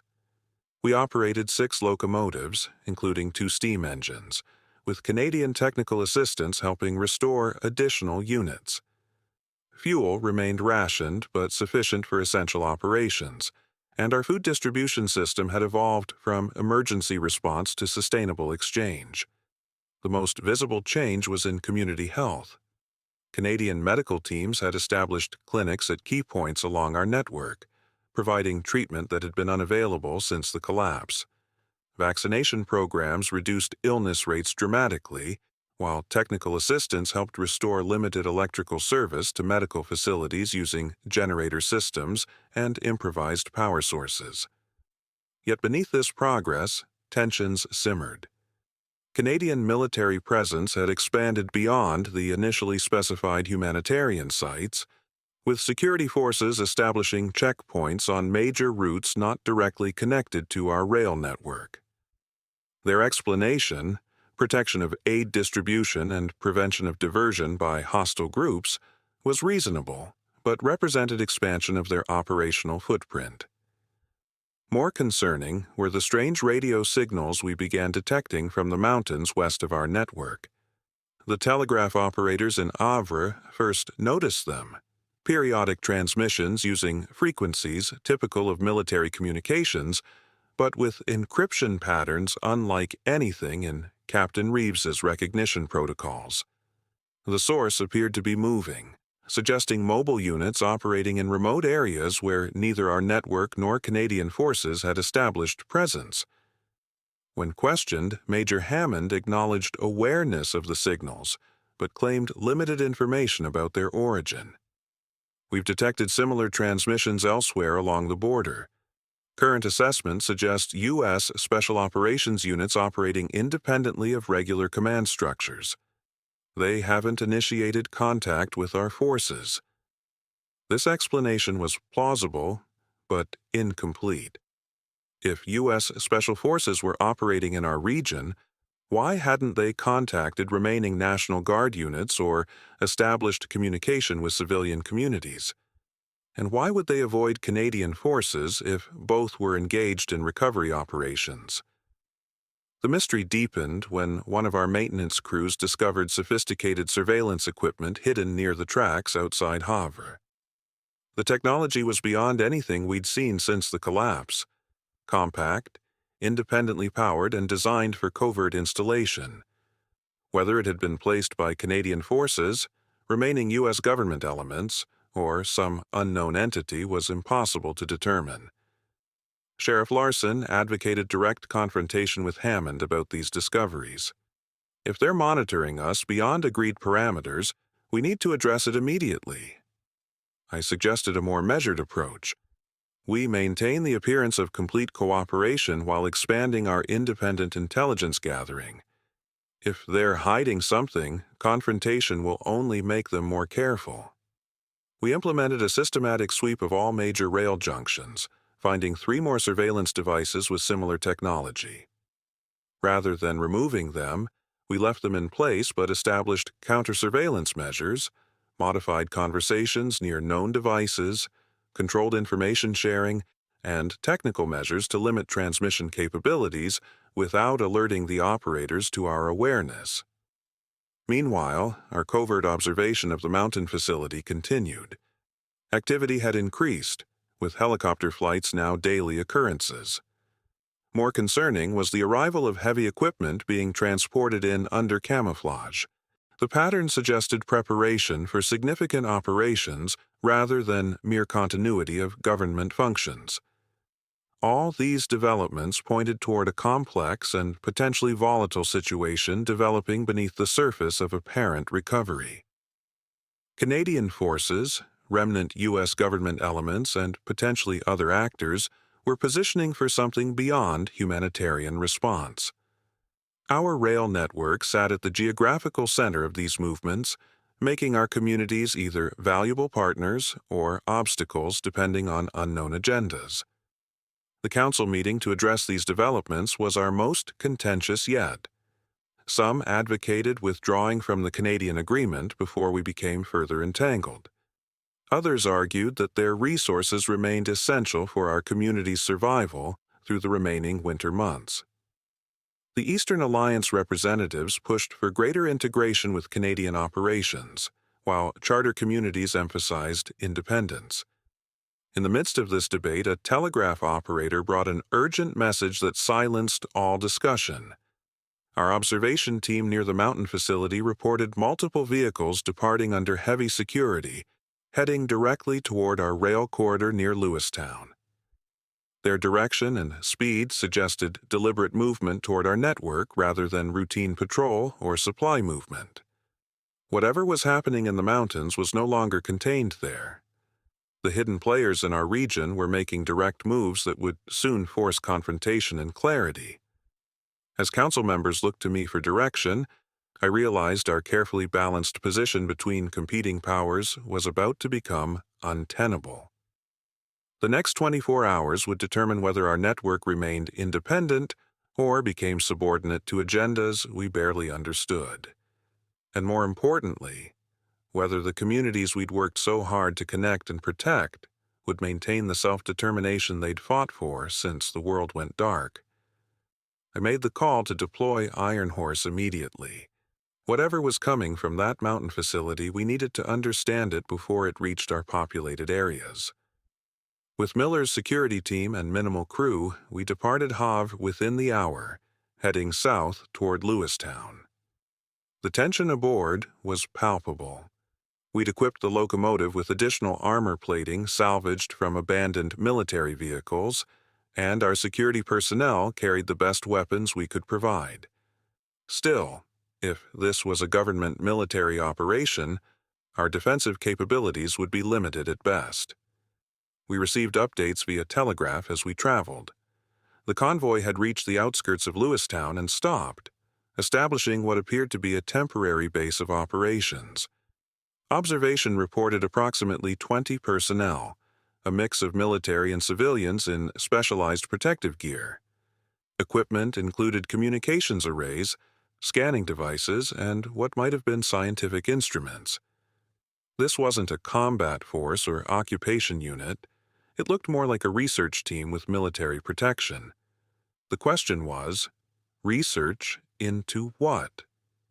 We stopped at a small maintenance shed about 10 miles north of Lewistown to formulate our approach. Direct confrontation risked escalation we couldn't afford, but observation alone wouldn't provide the information we needed. After consulting with Miller, we developed a measured contact plan. We would approach openly by rail, using standard signals and communication protocols. Our telegraph operators would transmit our approach, eliminating any element of surprise but also reducing risk of hostile reaction. We would request direct communication while maintaining sufficient distance for withdrawal if necessary. The plan proceeded smoothly until we were about 3 miles from their position. As we rounded a curve, we saw that the convoy had relocated directly to the rail line with vehicles positioned across the tracks. Not a hostile blockade, their arrangement allowed for quick removal, but clearly intended to intercept rail traffic. I brought Iron Horse to a stop at a safe distance, and Miller deployed his team in defensive positions that weren't overtly threatening, but provided coverage if needed. Through binoculars, I studied the group awaiting us. Their leader appeared to be a woman in civilian clothes, but with military bearing. Behind her stood personnel in what I now recognized as radiation protection suits, operating equipment directed toward the surrounding landscape. Armed personnel maintained perimeter security, their weapons not aimed at us but readily available. Using our locomotive whistle, I signaled standard railroad communication for request to proceed. The response came not through rail signals, but via direct radio contact on a frequency we'd long abandoned as defunct. Locomotive approaching Lewistown, this is Dr. Eleanor Vance, Department of Energy Special Recovery Unit. We request direct communication with your commanding officer or senior representative. The Department of Energy. Not Military Command or FEMA or any agency I'd have expected to encounter. This was something entirely different from what we'd anticipated. I responded using the radio they'd activated. This is Callaway Renner, Montana Rail Network Operations Director. I'm approaching with security personnel for direct communication. Request you clear personnel from tracks for safety. They complied immediately, moving vehicles to allow passage while maintaining their equipment positions. As we slowly approached, I could see their technology more clearly.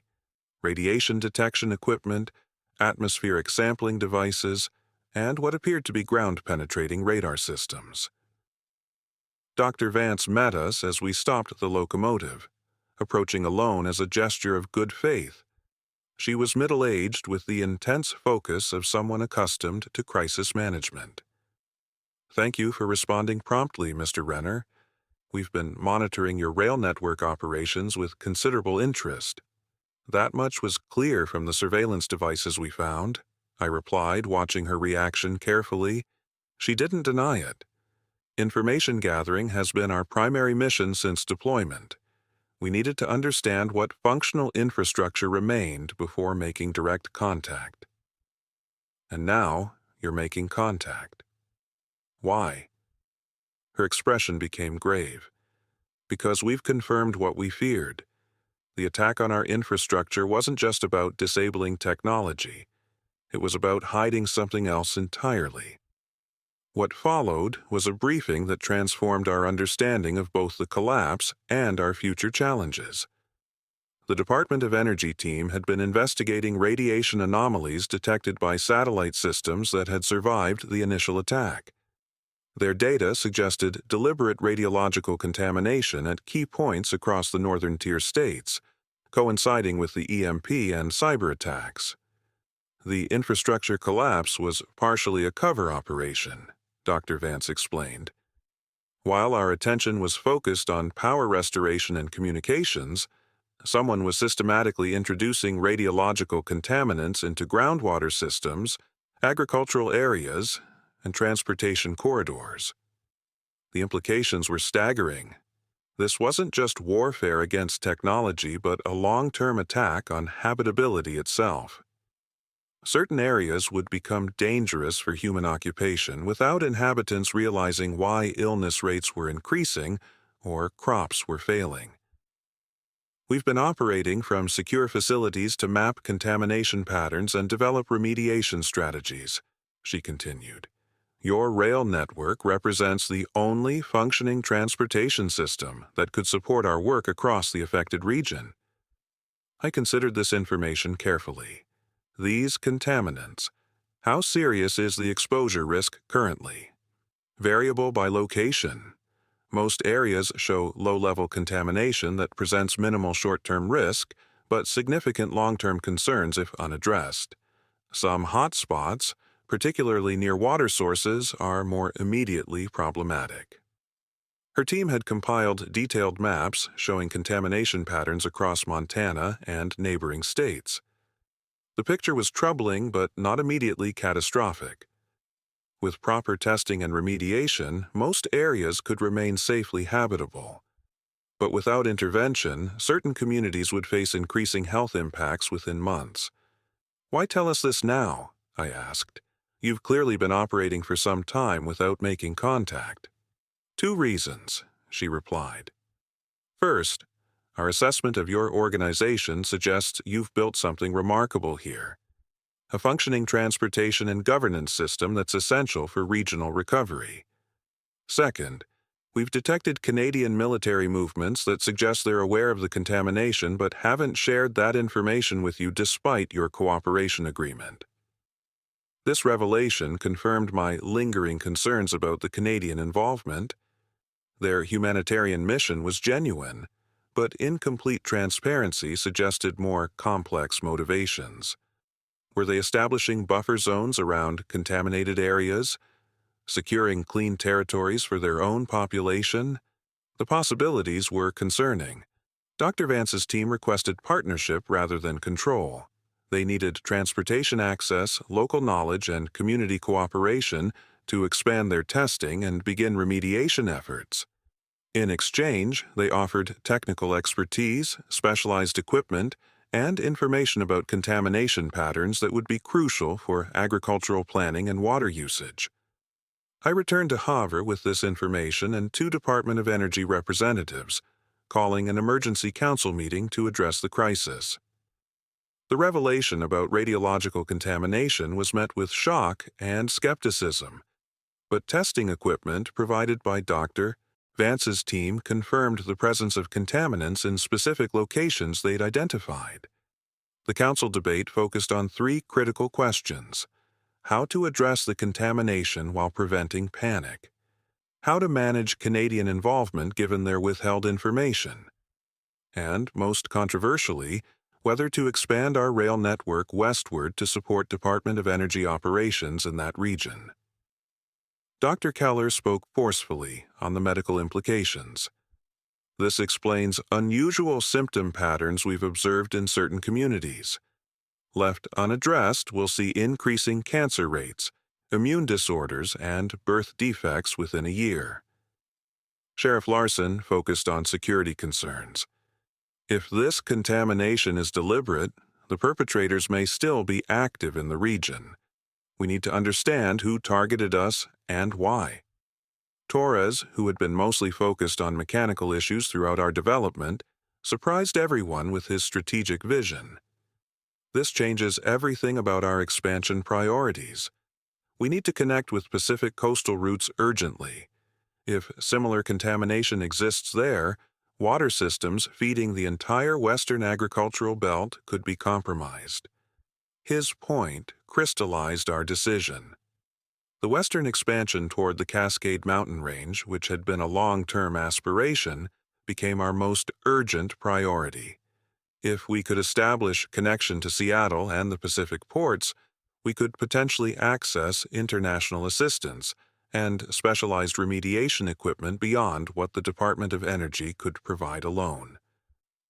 The mission would be our most ambitious yet, crossing the Continental Divide through mountain passes that even in pre-collapse times had been challenging for rail operations.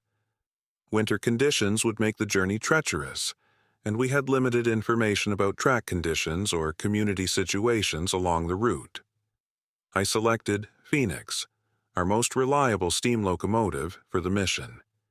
Steam power would be critical in the mountains where fuel resupply might be impossible. We assembled our most experienced crew, including Torres as lead mechanic and Miller heading an expanded security team. Dr. Vance provided 2 technical specialists with radiation detection equipment to assess conditions along the route.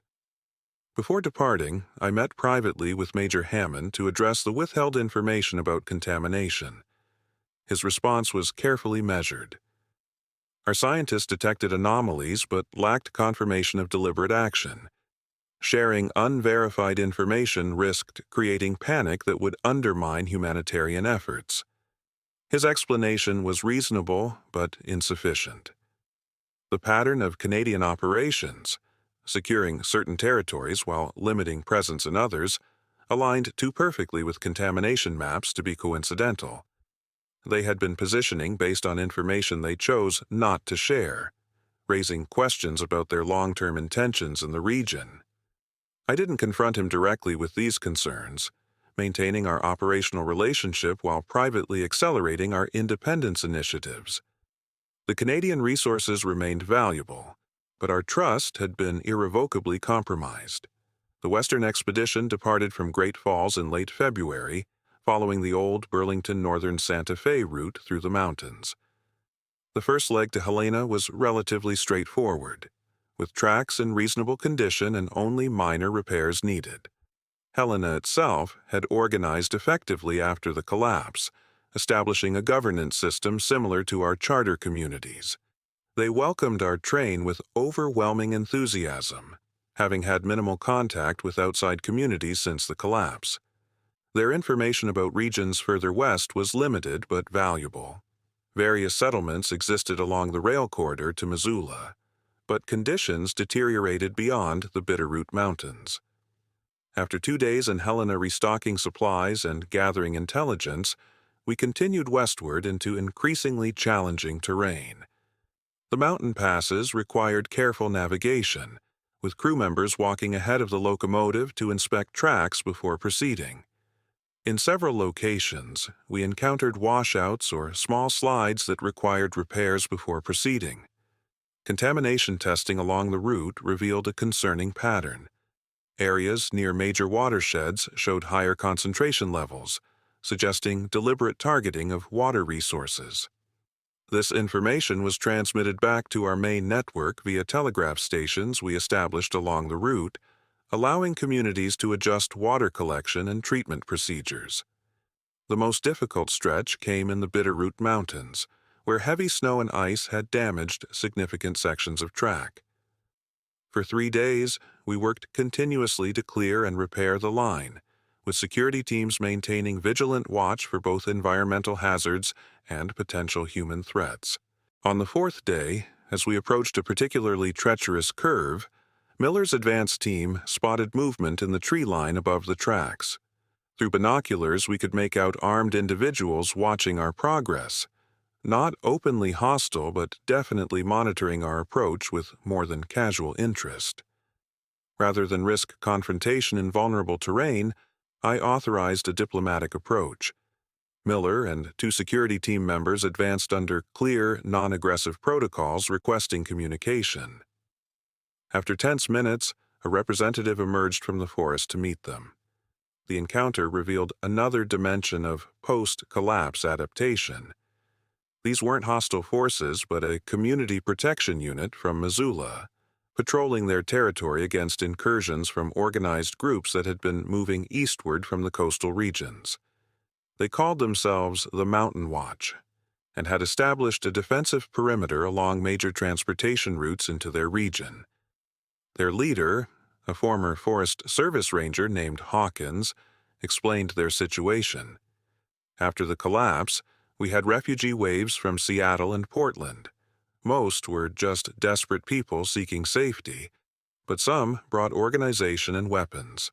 They've established control zones along the Interstate 90 corridor, requisitioning supplies and pressuring communities to accept their protection. This was our first confirmation of organized faction activity in the western regions. When I inquired about their name or identification, Hawkins's description was troubling. They call themselves the Western Recovery Authority. Military structure, supposedly connected to remaining federal emergency commands, but their methods are more occupation than assistance. With Hawkins as escort, we proceeded to Missoula, where we found a community that had maintained remarkable cohesion despite significant challenges. Their university resources had provided technical expertise for power generation using river systems, while agricultural knowledge had been applied to greenhouse operations that produced food year-round. Their council was initially suspicious of our Department of Energy personnel, but became deeply concerned when contamination testing revealed elevated levels in certain water sources. This information confirmed fears their medical staff had developed based on unusual illness patterns in specific neighborhoods. After 3 days of information exchange and planning, we formed a partnership similar to our charter communities. Missoula would join our network, providing access to their technical innovations while receiving remediation assistance and connection to our eastern communities. Most significantly, they offered crucial intelligence about conditions further west. The Western Recovery Authority had established checkpoints along all major routes leading to the coast, controlling movement and resource distribution. Their relationship with surviving federal authorities remained unclear. They claimed official sanction but operated with methods that suggested independent agenda. This information complicated our mission substantially. Reaching Seattle would require navigating territory controlled by a potentially hostile organization with unknown objectives. Direct confrontation would be disastrous given our limited forces, but bypassing their checkpoints seemed equally impossible given the geography. The solution emerged from Missoula's engineering department. Before the collapse, they had been experimenting with rail drone technology, small autonomous vehicles that could travel tracks for inspection purposes. With their technical assistance and our mechanical experience, we developed what we called scout cars, minimally equipped rail vehicles that could be sent ahead of our main locomotive to assess conditions and identify checkpoints. These scout cars provided essential intelligence as we approached the Idaho border, allowing us to identify Western Recovery Authority positions and develop navigation strategies. What emerged was a complex picture of territorial control. WRA forces maintained checkpoints on main routes but had limited presence in more remote areas, creating potential corridors for our approach.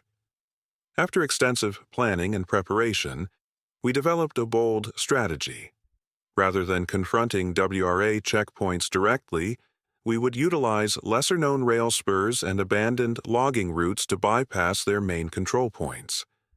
These alternate routes would be more technically challenging and require significant repair work, but offered our best chance of reaching coastal areas without direct conflict. As February turned to March and we prepared for this critical phase of our journey, I reflected on how far we'd come from that first desperate run into Cutbank. What had begun as basic survival had evolved into something much more significant, a rebuilding of connection and community across a fractured landscape, now expanding toward a truly continental scale. The challenges ahead were daunting.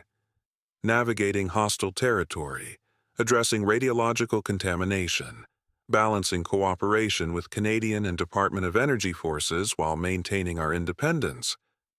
Yet I found myself more confident than fearful. The network we'd built wasn't just about locomotives and tracks, but about human resilience and cooperation in the face of collapse. Our westward journey would test everything we'd created, revealing whether our model could expand beyond the familiar territories of Montana's High Line into regions with different challenges and power structures. The Cascade Connection, as we'd named our objective, represented not just physical linking of railways but a potential bridge between isolated survivor societies forming their own distinct approaches to rebuilding. As Phoenix's steam whistle signaled our departure from Missoula toward the Idaho border, I knew we were moving beyond mere survival into something history would remember. The reconnection of a continent that technology had once united, and its absence had shattered. The journey through Idaho tested every skill and resource we had developed. Using the scout cars proved invaluable, allowing us to identify Western Recovery Authority checkpoints well before we approached them.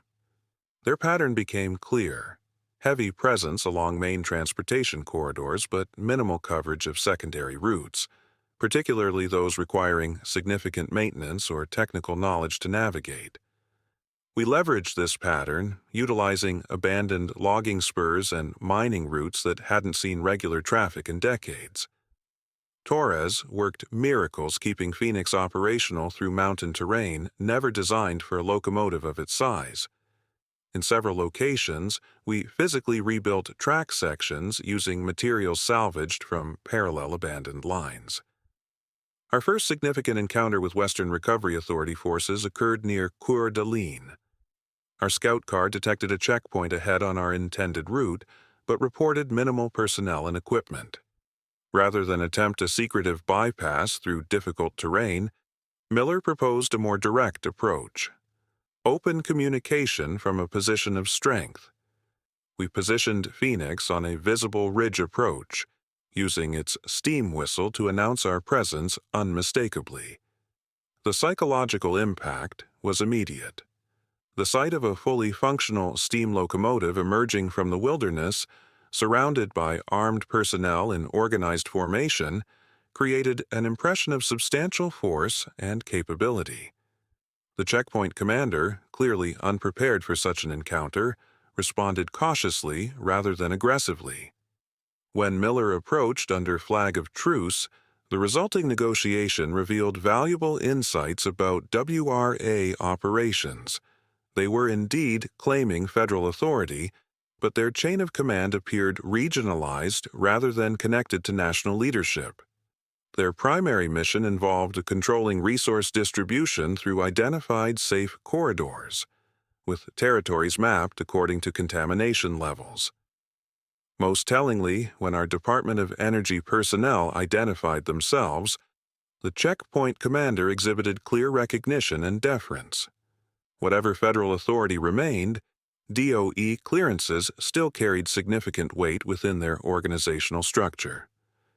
We negotiated passage through their checkpoint by providing contamination data from our eastern territories in exchange for information about conditions ahead. This exchange established a precedent that served us well as we proceeded westward, offering valuable technical information rather than resources or submission. The landscape changed dramatically as we approached the Cascade Range. Evidence of the collapse's impact became more visible in abandoned vehicles clogging mountain passes and refugee camps that had evolved into semi-permanent settlements. The winter had been particularly harsh in these higher elevations, with clear signs of significant casualties among those caught unprepared. Crossing the Cascades presented our greatest technical challenge. Several tunnels had suffered partial collapses, requiring extensive engineering work to create safe passage. In 2 locations, we were forced to establish temporary track around damaged sections, using techniques pioneered by railroad builders a century earlier. The work was exhausting, dangerous, and slow, but by early March we crested the summit and began our descent toward the coast. As we emerged from the mountains, we encountered communities that had adapted differently than those in Montana. Coastal regions had experienced heavy refugee flows immediately after the collapse, creating population pressures that shaped their response. Resources were more strictly controlled, boundaries more formally defined, and central authority more readily accepted as necessary for maintaining order.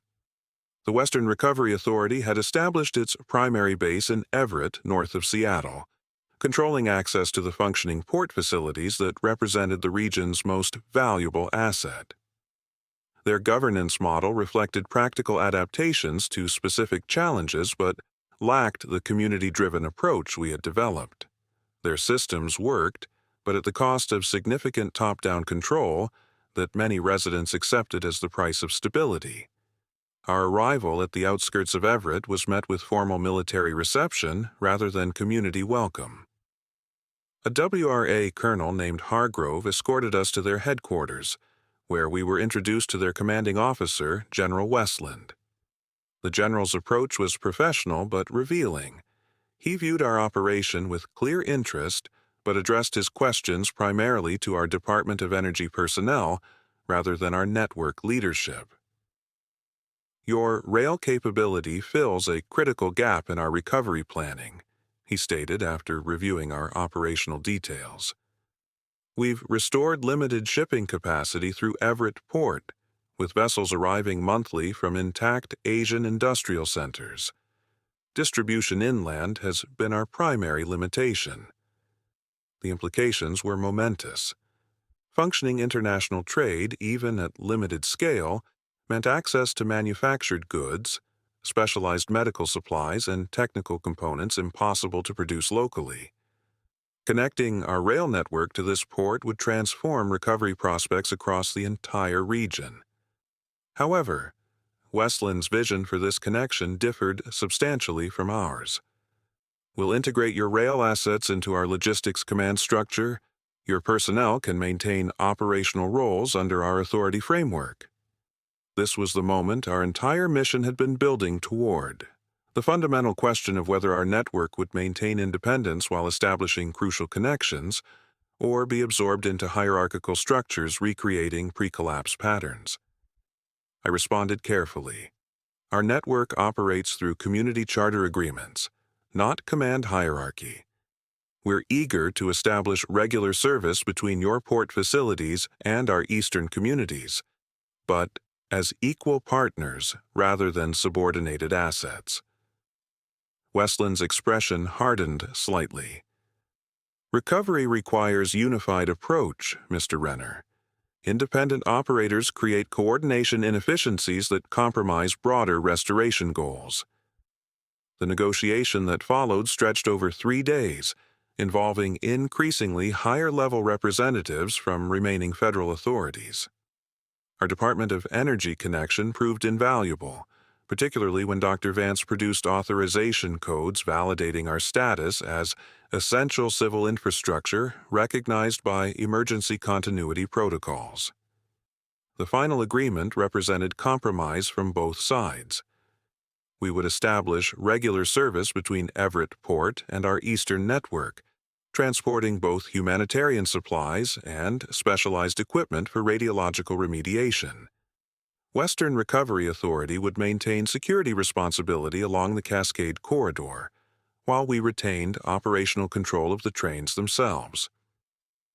Most importantly, our charter governance structure would be recognized as legitimate authority for communities east of the Cascades. This formal recognition transformed our network from a regional necessity into a nationally significant recovery asset. With connection to international shipping, we now represented one of the few functioning distribution systems capable of moving supplies, equipment, and eventually people across continental scale.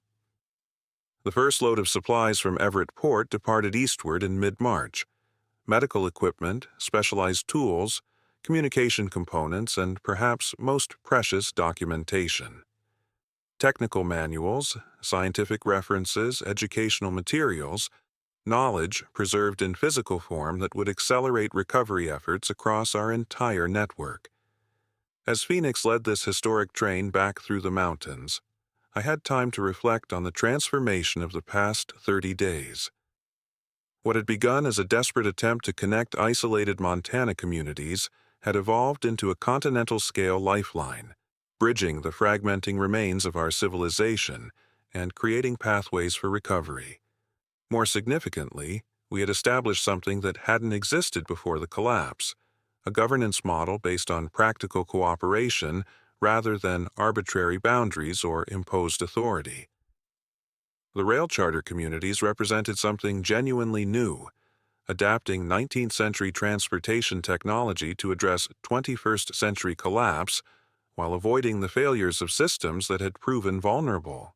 Upon returning to our core network, I found significant developments had occurred during our Western expedition.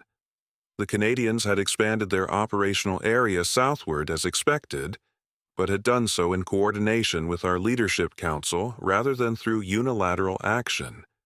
Their improved transparency suggested our concerns about their intentions had influenced their approach, creating more balanced cooperation. Most promisingly, communities along our network had begun implementing recovery initiatives that went beyond immediate survival.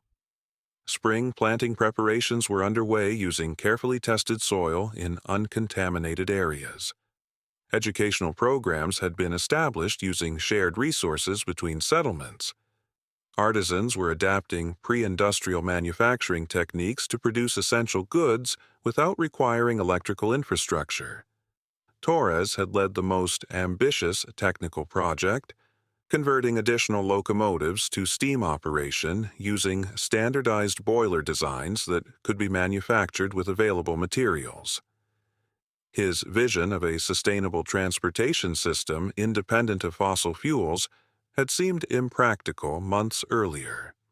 Now, with international connection reestablished and specialized components available through Everett Port, it represented our network's future.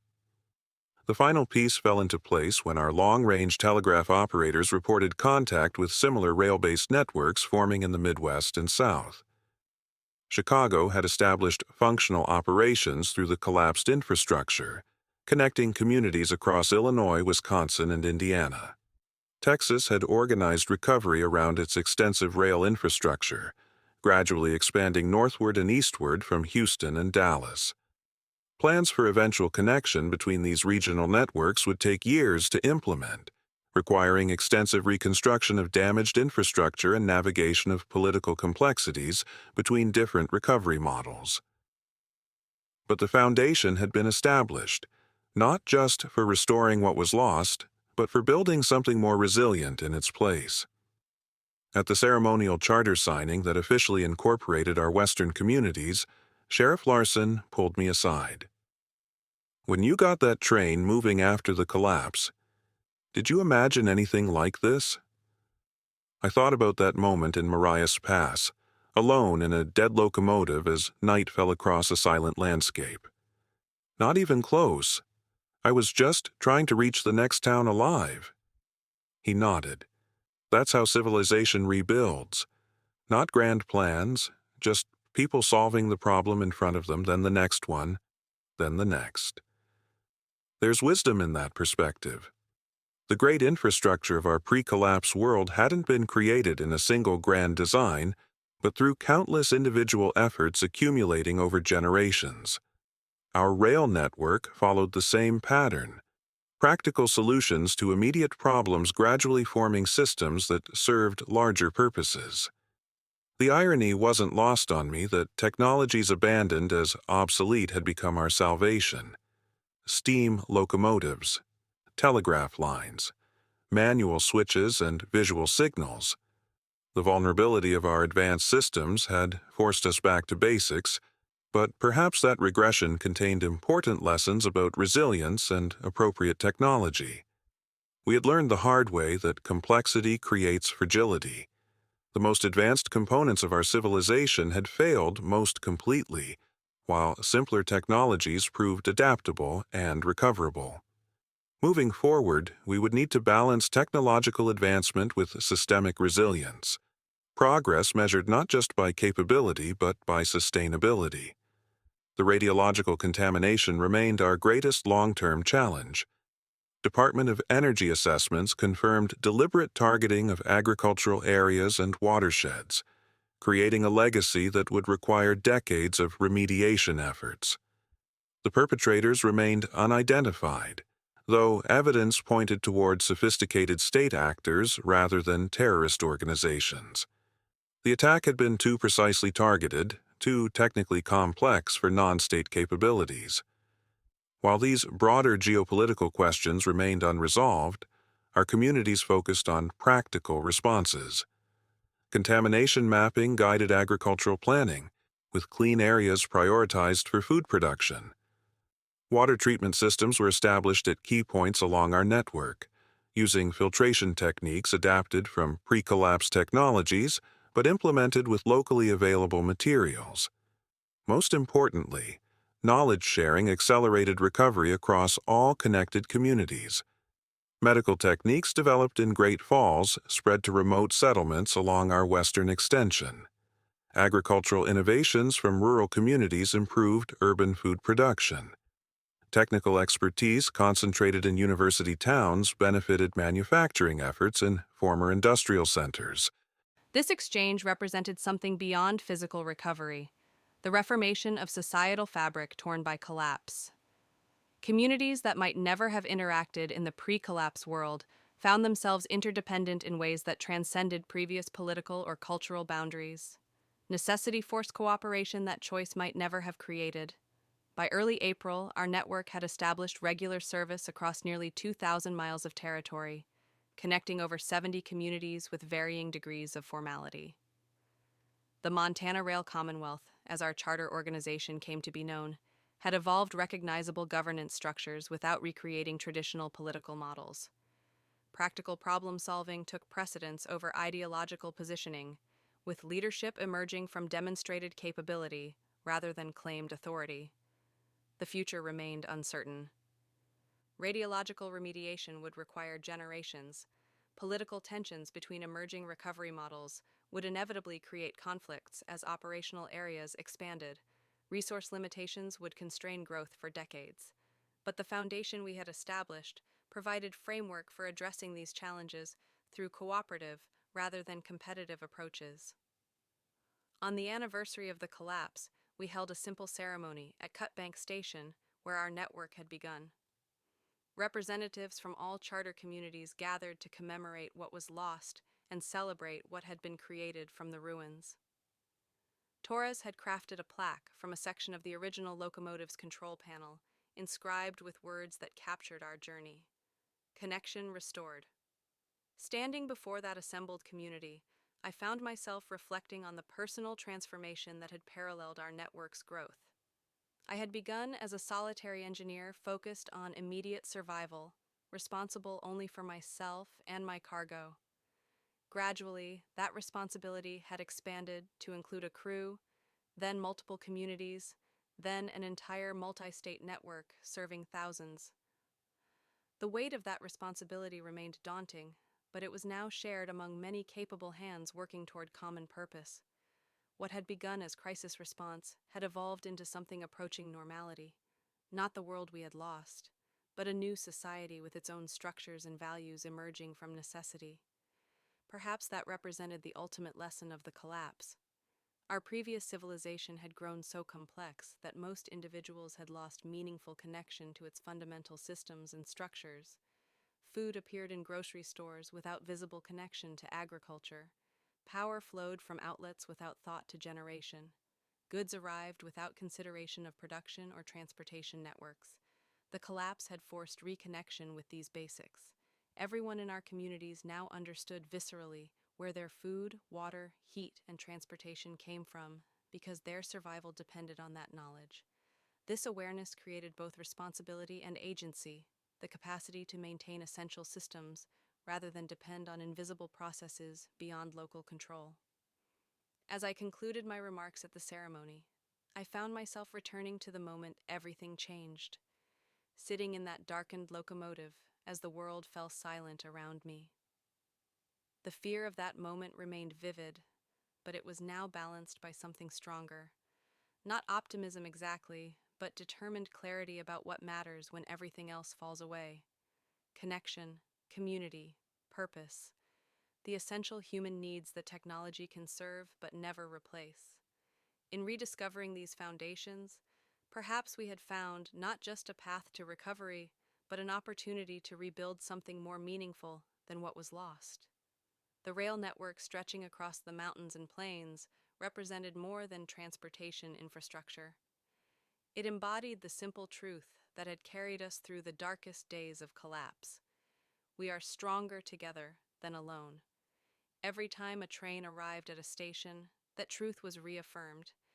Every ton of supplies delivered, every patient transported for medical care, every bit of knowledge shared strengthened the connections between communities that technology had failed, but human effort had restored. The world that emerges from our work won't resemble what came before. It will be simpler in some ways, more complex in others, more directly connected to fundamental realities of energy, resources, and environmental constraints, less dependent on vulnerable centralized systems, more resilient through diversity and redundancy. Above all, it will be a world rebuilt with conscious purpose rather than unconscious momentum. The collapse, for all its tragedy, created something previous generations rarely experienced: the opportunity to examine foundations and rebuild deliberately, to retain what served human flourishing while discarding what undermined it, to establish new patterns before they harden into unquestioned systems. As I stand at the controls of Phoenix, watching the landscape of our connected communities pass by, I feel neither optimism nor pessimism about this emerging world. Only determination to keep the wheels turning, the connections flowing, the network growing. One stretch of track at a time, one problem solved after another, one day's journey followed by the next. That, in the end, is how civilization rebuilds. Not through grand visions alone, but through countless hands doing necessary work. The train engineer keeping essential supplies moving, the farmer adapting to changed growing conditions, the teacher preserving knowledge for the next generation, the medic healing with limited resources, each contribution vital, each effort meaningful. I began this story in darkness, alone in a dead train as the modern world fell silent around me. I end it in community, connected across 1,000 miles of restored rail, moving purposefully toward a future we are building together. The contrast could not be more profound, nor the lesson more clear. When the world went dark, we had a choice: to fragment into isolation or to reconnect through collective effort. The rail network we built represents one community's answer to that fundamental choice. There will be others, each shaped by local conditions and challenges. But the essential question remains the same for all who survived the collapse. What world will we rebuild from the ruins of what failed? The answer emerges not from grand declarations, but from daily choices and persistent efforts, from the tracks we lay, the connections we restore, and the communities we create when everything else falls away.